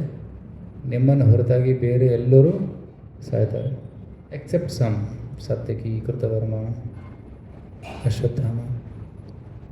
ಸೊ ಇವರನ್ನು ಹೊರತಾಗಿ ಎಲ್ಲರೂ ಸಾವನ್ನಪ್ಪುತ್ತಾರೆ. ಸೊ ಉತ್ತಿಷ್ಠ, ಎದ್ದೇಳು, ಎದ್ದು ಯುದ್ಧ ಮಾಡು. ತಸ್ವಾತ್ಮ ಉತ್ತಿಷ್ಠ ಯಶೋ ಲಭಸ್ವ ಜಿತ್ವಾ ಶತ್ರುನ್ ಭುಂಕ್ಷ ರಾಜ್ಯಂ ಸಂಪೃತ್ತಂ. Get up and fight. ನಿಮಿತ್ತ ಮಾತ್ರಂ ಭವಸವ್ಯಸಾಚಿ. ಹೇ ಅರ್ಜುನ, ಯುದ್ಧದ ಒಂದು ನಿರ್ಣಯ ಆಲ್ರೆಡಿ ತೀರ್ಮಾನವಾಗಿದೆ. ಏನದು ನಿರ್ಣಯ? ನೀನು ಗೆದ್ದಿತೀಯ, ವಿಲ್ ಬಿ ವಿಕ್ಟೋರಿಯಸ್. ನೀನು ಜಸ್ಟು ಎದ್ದು ಬಾಣವನ್ನು ಹೊಡಿ ಅಂತ. ನಿಮಿತ್ತ ಮಾತ್ರ ಭವಸವ್ಯಸಾಚಿ. ಯುದ್ಧ ಮಾಡ್ತಾ ಇರೋದು ನಾನು, ನೀನಲ್ಲ. ನೀನು ನನ್ನ ಕೈಯಲ್ಲಿ ಒಂದು ನಿಮಿತ್ತ ಅಷ್ಟೇ. ನೀನು ಯುದ್ಧ ಮಾಡೋಕ್ಕೆ ಒಪ್ಪಲಿಲ್ಲ ಅಂದರೆ ಇನ್ನೊಬ್ಬರನ್ನು ನಿಲ್ಲಿಸ್ತೀನಿ, ಅವ್ರು ಮಾಡ್ತಾರೆ. ಬಟ್ ನೀನು ಯುದ್ಧ ಮಾಡಿದರೆ ಶ್ರೇಯ ನಿನಗೆ ಸಿಗ್ತದೆ. ಯುದ್ಧ ಮಾಡುವಂತ ನಿಮಿತ್ತ ಮಾತ್ರ ಭವಸವ್ಯಸಾಚಿ. ಸೊ ಈ ರೀತಿ ಹೇಳಿದ ಮೇಲೆ ಅರ್ಜುನನಿಗೆ ಖಾತ್ರಿ ಆಯಿತು, yes, I am going to win the battle, I have to just fight. So ಆ ಒಂದು ಕಾನ್ಫಿಡೆನ್ಸ್ ಕೃಷ್ಣನಲ್ಲಿ ಬರ್ತದೆ, ಅರ್ಜುನನಲ್ಲಿ ಬರ್ತದೆ. ಆಗ ಅರ್ಜುನ ಹೇಳ್ತಾನೆ, ಕೃಷ್ಣ ನೀನೆಲ್ಲ ಹೇಳಿದ್ದು ಓಕೆ, ಬಟ್ ನಾವು ಇದು ತುಂಬ ಭಯಂಕರವಾದ ರೂಪ ಇದೆ, ದಯವಿಟ್ಟು I don't want to see this. ಮತ್ತು ಅಷ್ಟೇ ಅಲ್ಲ, ಅರ್ಜುನ ಕೃಷ್ಣ ಕ್ಷಮೆ ಕೇಳ್ತಾನೆ. ಕೃಷ್ಣ, ನಾನು ನಿನ್ನನ್ನು ನನ್ನ ಸ್ನೇಹಿತ ಅಂತ ತಿಳ್ಕೊಂಡಿದ್ದೆ. ಸಖೇತಿ ಮತ್ವ ಪ್ರಸವಂ ವಿದುಕ್ತಂ. ಹೇ ಕೃಷ್ಣ, ಹೇ ಯಾದವ, ಹೇ ಸಖೇತಿ, ಅಜಾನತ ಮಹಿಮಾನಂ ತ್ವವೇದಂ. ನಾನು ನಿನ್ನ ಮಹಿಮೆಯನ್ನು ಮರೆತುಬಿಟ್ಟಿದ್ದೆ, ಗೊತ್ತಿರಲಿಲ್ಲ ನನಗೆ. ನಿನ್ನನ್ನು ಕೆಲವೊಮ್ಮೆ ಹೇ ಯಾದವ ಬಾಯಿಲಿ ಅಂತ ಕರಿತಾ ಇದ್ದೆ, ಹೇ ಕೃಷ್ಣ, ಹೇ ಸಖ ಅಂತ ಕರಿತಾ ಇದ್ದೆ. ನಿನ್ನ ಜೊತೆ ಒಟ್ಟಿಗೆ ವಿಹಾರ ಶಯ್ಯಾಸನ, ನಿನ್ನ ಒಟ್ಟಿಗೆ ಆಟಾಡ್ತಾ ಇದ್ದೆ, ಒಟ್ಟಿಗೆ ಕೂತ್ಕೊಂಡು ತಿಂತಾ ಇದ್ದೆ. ನೀನು ಯಾರು ಅಂತ ನನಗೆ ಗೊತ್ತಿರಲಿಲ್ಲ, ಈಗ ಗೊತ್ತಾಗ್ತಾ ಇದೆ. ಕ್ಷಮಿಸು, ನನ್ನ ಅಪರಾಧಗಳನ್ನು ಕ್ಷಮಿಸು ಅಂತ. ಆಗ ಮತ್ತೆ ಕೇಳ್ತಾನೆ, ದಯವಿಟ್ಟು ಈ ರೂಪ ನನಗೆ ನೋಡೋಕ್ಕಾಗ್ತಾ ಇಲ್ಲ, ದಯವಿಟ್ಟು ನಿನ್ನ ಸೌಮ್ಯ ರೂಪವನ್ನು ತೋರಿಸುವಂತ. ಆಗ ಕೃಷ್ಣ ತಕ್ಷಣ ವಿಶ್ವರೂಪ ದರ್ಶನವನ್ನು ಮಾಯ ಮಾಡಿ ಈ ಅಸ್ಯೂಮ್ಸ್ 4 ಹ್ಯಾಂಡೆಡ್ ಫಾರ್ಮ್, 4 ಚತುರ್ಭುಜ ರೂಪದ ದರ್ಶನವನ್ನು ತೋರಿಸ್ತಾನೆ. ಅರ್ಜುನನಿಗೆ ಸಂತೋಷ ಆಯಿತು. ನಂತರ ಕೃಷ್ಣ ದ್ವಿಭುಜ ರೂಪವನ್ನು ತೋರಿಸ್ತಾನೆ. ಆಗ ಆ ದ್ವಿಭುಜ ರೂಪವನ್ನು ನೋಡಿ ಸಚೇತಾಹ ಪರಮಾಮೃತಾಹ, ಅವರ ಮನಸ್ಸು ಇನ್ನಿಷ್ಟು ಶಾಂತವಾಗ್ತದೆ. ಈ ರೂಪದಲ್ಲಿ ನಾನು ನಿನ್ನ ಪೂಜೆ ಮಾಡಬೇಕು, ನಿನ್ನ ಧ್ಯಾನ ಮಾಡಬೇಕು. ಯಾಕೆಂದರೆ ಅರ್ಜುನ ಸಖ್ಯ ಭಾವದಲ್ಲಿದ್ದ, ಆದರೆ ವಿಶ್ವರೂಪನ ನೋಡಿ ಐಶ್ವರ್ಯ ಭಾವಕ್ಕೆ ಹೋಗ್ಬಿಟ್ಟ. ಆದರೆ ಯಾವಾಗ ಮತ್ತೆ ಕೃಷ್ಣ ದ್ವಿಭುಜ ರೂಪವನ್ನು ತೋರಿಸಿದ ಅರ್ಜುನ ತನ್ನ ಸಖ್ಯ ಭಾವವನ್ನು ಮತ್ತೆ ಪಡೆದುಕೊಂಡ. ಸೇವಿಕಂ ನಾರ್ಮಲ್. ಇಂತಹ ರೂಪವನ್ನು, ದ್ವಿಭುಜ ರೂಪವನ್ನು ಅರ್ಥ ಮಾಡಿಕೊಳ್ಳೋದು ಅತ್ಯಂತ ಕಠಿಣ. ವಿಶ್ವರೂಪ ದರ್ಶನ ನೋಡುವುದು ಸರಳ, ಆದರೆ ಸೌಮ್ಯ ರೂಪವನ್ನು, ಕೃಷ್ಣನ ದ್ವಿಭುಜ ರೂಪವನ್ನು ಅರ್ಥ ಮಾಡಿಕೊಳ್ಳೋದು ತುಂಬ ಕಷ್ಟ.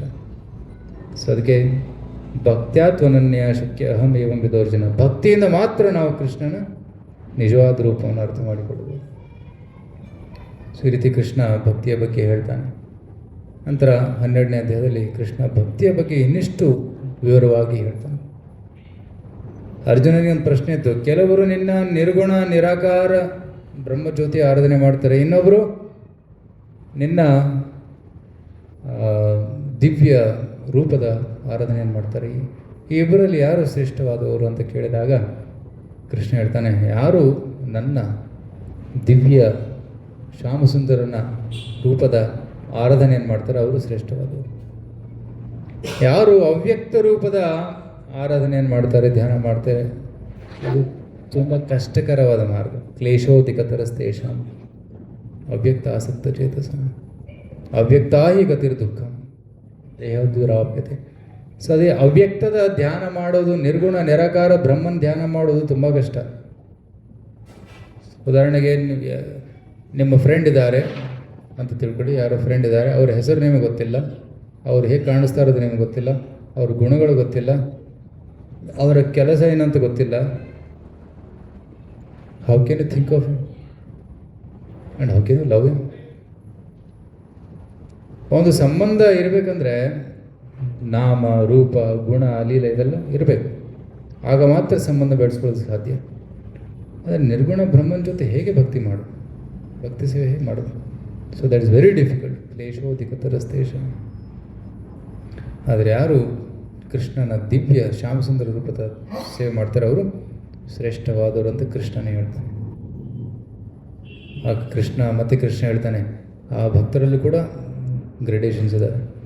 ಯಾರು ಸತತವಾಗಿ ನನ್ನ ಚಿಂತನೆ ಮಾಡ್ತಾರೆ, 24 hours ಚಿಂತನೆ ಮಾಡ್ತಾರೆ, ಅವರು ಶ್ರೇಷ್ಠವಾದವರು. ಓಕೆ, ಸತತವಾಗಿ ಕೃಷ್ಣನ ಚಿಂತನೆ ಮಾಡೋಕ್ಕಾಗಲಿಲ್ಲ ಅಂದರೆ ಅಟ್ಲೀಸ್ಟ್ ಯಾರು ಸಾಧನೆ ಮಾಡ್ತಾರೆ, ದಿನಕ್ಕೆ 2 ಗಂಟೆ 4 ಗಂಟೆ ಸಾಧನೆ ಮಾಡ್ತಾರೆ, ಅವರು ಶ್ರೇಷ್ಠವಾದವರು.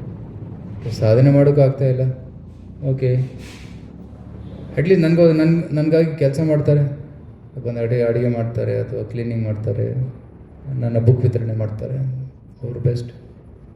ಅದನ್ನು ಮಾಡೋಕ್ಕಾಗ್ತಾ ಇಲ್ಲ, ಓಕೆ, ಎಲ್ಲೋ ಹೊರಗಡೆ ಕೆಲಸ ಮಾಡ್ತಾರೆ, ಹೊರಗಡೆ ಕೆಲಸ ಮಾಡಿ ಅವರ ಕರ್ಮಫಲವನ್ನು ಇಲ್ಲಿ ಕೃಷ್ಣನೇ ಕೊಡ್ತಾರೆ. They are also good. But ಇನ್ನೂ ಲಾಸ್ಟ್ ಕ್ಯಾಟಗರಿ ಇದೆ, ಹೊರಗಡೆ ಕೆಲಸ ಮಾಡ್ತಾರೆ, ಮನೆಯವರು ಕೃಷ್ಣನಿಗೆ ಕೊಡೋದಕ್ಕೆ ಬಿಡೋದಿಲ್ಲ. ಓಕೆ, ಯಾವುದೋ ಅನಾಥಾಶ್ರಮ ಕೊಡ್ತಾರೆ, ವೃದ್ಧಾಶ್ರಮ ಕೊಡ್ತಾರೆ. ಸೊ ಈ ರೀತಿ ಹಲವಾರು ಕ್ಯಾಟಗರೀಸನ್ನು ಕೃಷ್ಣ ಹೇಳ್ತಾನೆ. ಸೊ ಅತ್ಯಂತ ಶ್ರೇಷ್ಠವಾದ ಸ್ತರ ಯಾವುದು? Non stop thinking of Krishna. ಅದು ಮಾಡೋಕ್ಕಾಗದೇ ಇದ್ದರೆ ಯಾವುದೋ ಒಂದು ಹಂತದಲ್ಲಿ ನಾವು ಕೂತ್ಕೋಬೇಕು. ಮತ್ತು ಲಾಸ್ಟ್ 8 ವರ್ಷಲ್ಲಿ ಕೃಷ್ಣ ಹೇಳ್ತಾನೆ, ಯಾರು ನನಗೆ ತುಂಬ ಪ್ರಿಯವಾದವರು ಅಂತ. So very nice qualities. ಅದ್ವೇಷ್ಟ ಸರ್ವಭೂತಾನಾಂ ಮೈತ್ರಕರುಣ ಏವಚ ನಿರ್ಮಮೋ ನಿರಹಂಕಾರ ಸಮತುಕ ಸುಖಕ್ಷಮಿ, ರೈಟ್, ಸಂತುಷ್ಟ ಸತತಂ ಯೋಗಿ ಯಥಾತ್ಮ ದೃಢ ನಿಶ್ಚಯ ಮಯ್ಯಾರ್ಪಿತ ಮನೋಬುದ್ಧಿ ಯೋಮದ್ಭಕ್ತ ಸಮಯ ಪ್ರಿಯ.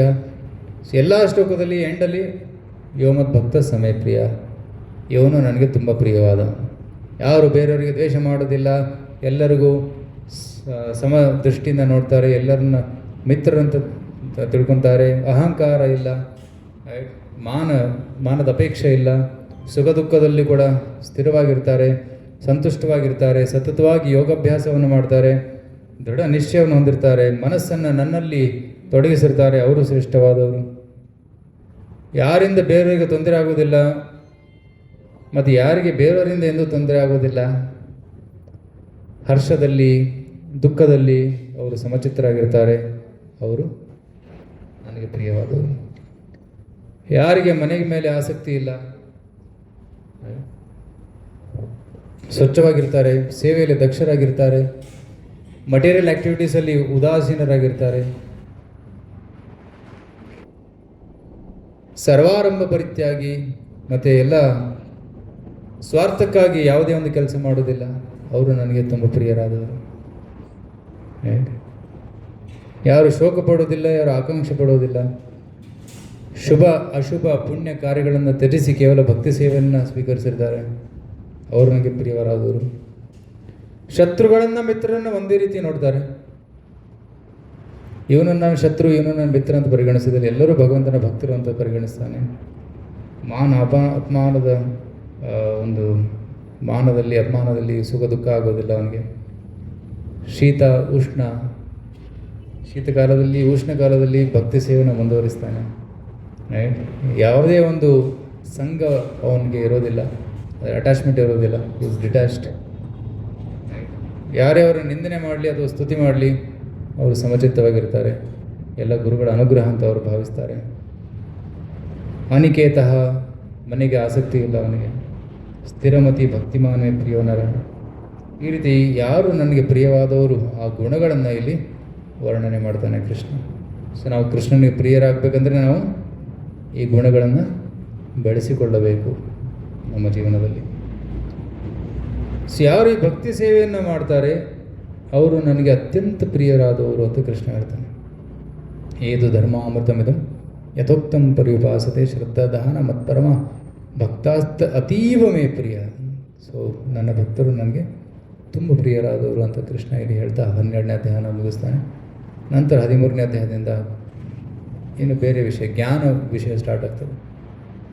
ಗೀತೆಯ ಪ್ರಥಮ 6 ಅಧ್ಯಾಯಗಳಲ್ಲಿ ಕರ್ಮಯೋಗ, ಅಂತಿಮ 6 ಅಧ್ಯಾಯಗಳಲ್ಲಿ ಜ್ಞಾನಯೋಗ, ಮಧ್ಯದಲ್ಲಿ ಭಕ್ತಿ ಇದೆ.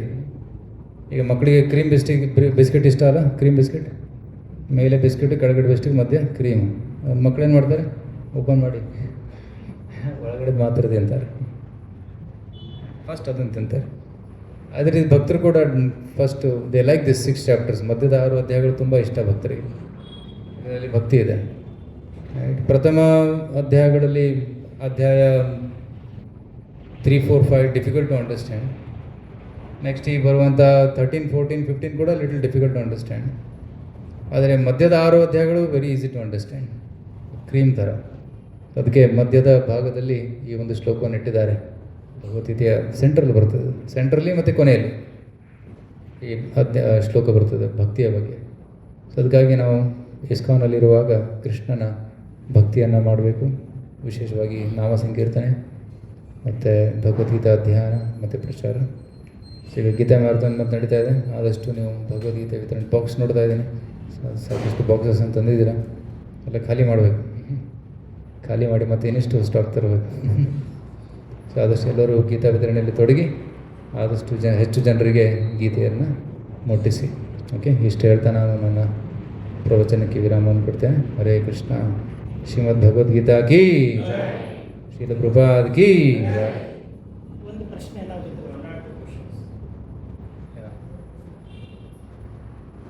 Any questions? ಎಸ್ ಮಾತಾಜಿ.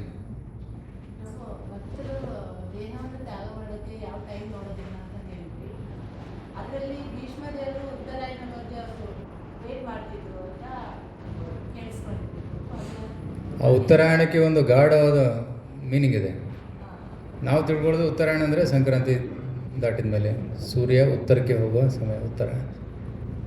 ಆದರೆ ಆಚಾರ್ಯ ಹೇಳ್ತಾರೆ ಉತ್ತರಾಯಣ ಅಂದರೆ ಉತ್ತರೆಯ ಗರ್ಭವನ್ನು ರಕ್ಷಣೆ ಮಾಡಿದವನು ಕೃಷ್ಣ. ಸೊ ಉತ್ತರ ಅಯನ, ಕೃಷ್ಣನ ಆಗಮಕ್ಕೆ ಭೀಷ್ಮದೇವರು ವೇಟ್ ಮಾಡ್ತಾಯಿದ್ರು. ಸೊ ಕುರುಕ್ಷೇತ್ರ ಯುದ್ಧ ಮುಗಿದಿದ್ದು, ಯುದ್ಧ ಪ್ರಾರಂಭವಾಗಿದ್ದು ಏಕಾದಶಿ ದಿನ, ರೈಟ್, ಮೋಕ್ಷದ ಏಕಾದಶಿ. ಸೊ ಈ ವರ್ಷ 1ನೇ ತಾರೀಕು. ಸೊ 1ನೇ ತಾರೀಕು ಏಕಾದಶಿ. ಸೊ 10ನೇ ದಿನ ಭೀಷ್ಮದೇವರ ಪತನವಾಯಿತು. ಅವರು ಸೋತರು, ಸಾಯಲಿಲ್ಲ, ಸೋತರು 10ನೇ ದಿನ. 11ನೇ ದಿನ ದ್ರೋಣಾಚಾರ್ಯರು, 11 to 15 ದ್ರೋಣಾಚಾರ್ಯರು, 16, 17 ಕರ್ಣ, 18th ಡೇ ಶಲ್ಯ. ಸೊ 18 ದಿನ ಆದಮೇಲೆ ಈ ಪಾಂಡವರು ಗೆದ್ದರು. ಭೀಷ್ಮರು ಇನ್ನೂ ರಣಭೂಮಿ ಮೇಲೆ ಮಲಗಿದ್ದಾರೆ, ಶರಶಯ್ಯ ಮೇಲೆ ಮಲಗಿದ್ದಾರೆ, ವೇಟ್ ಮಾಡ್ತಾ ಇದ್ದಾರೆ ಯಾವಾಗ ಬರ್ತಾನೆ ಕೃಷ್ಣ. ಉತ್ತರಾಯಣಗೋಸ್ಕರ ವೇಟ್ ಮಾಡ್ತಾ ಇರಲಿಲ್ಲ, ಉತ್ತರೆ ಗರ್ಭವನ್ನು ರಕ್ಷಣೆ ಮಾಡಿದಂಥ ಕೃಷ್ಣನ ಆಗಮಕ್ಕಾಗಿ ವೇಟ್ ಮಾಡ್ತಾಯಿದ್ರು. ಆಗ ಯುಧಿಷ್ಠಿರನ ಮನಸ್ಸಲ್ಲಿ ತುಂಬ ವಿಷಾದವಾಯಿತು, ನನ್ನಿಂದ ಇದೆಲ್ಲ ದುರಂತವಾಗಿದೆ. ಆಗ ಕೃಷ್ಣ ಹೇಳ್ತಾನೆ, ಬಾ ನನ್ನ ಜೊತೆ ಬಾ, ಭೀಷ್ಮ ಹತ್ರ ಹೋಗೋಣ, ಅವರು ನಿಮ್ಮ ಸಂಶಯವನ್ನು ನಾಶ ಮಾಡ್ತಾರೆ. ಸೊ ಭೀಷ್ಮನ ಹತ್ರ ಬಂದಾಗ ಯುಧಿಷ್ಠಿರ ಪ್ರಶ್ನೆಗಳನ್ನು ಕೇಳ್ತಾನೆ. ಆ ಪ್ರಶ್ನೆಗಳಿಗೆ ಉತ್ತರವನ್ನು ಕೊಟ್ಟು ಕೃಷ್ಣನ ಮೇಲೆ ಧ್ಯಾನವನ್ನು ಮಾಡುತ್ತಾ, ಆಗ ಉತ್ತರಾಯಣದ ಸಮಯ ಕೂಡ ಆಯಿತು, ಕೃಷ್ಣ ಕೂಡ ಅಲ್ಲಿದ್ದ. ಸೊ ಕೃಷ್ಣನ ಮೇಲೆ ಧ್ಯಾನವನ್ನು ಮಾಡುತ್ತಾ ಭೀಷ್ಮ ದೇವರು ತಮ್ಮ ದೇಹವನ್ನು ತ್ಯಾಗ ಮಾಡಿದರು. Okay, I was waiting for Krishna. Any other question?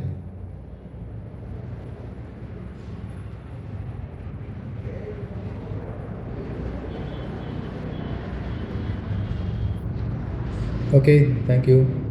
Hare Krishna Hare Krishna, Krishna Krishna Hare Hare, Hare Rama Rama Rama Hare Hare.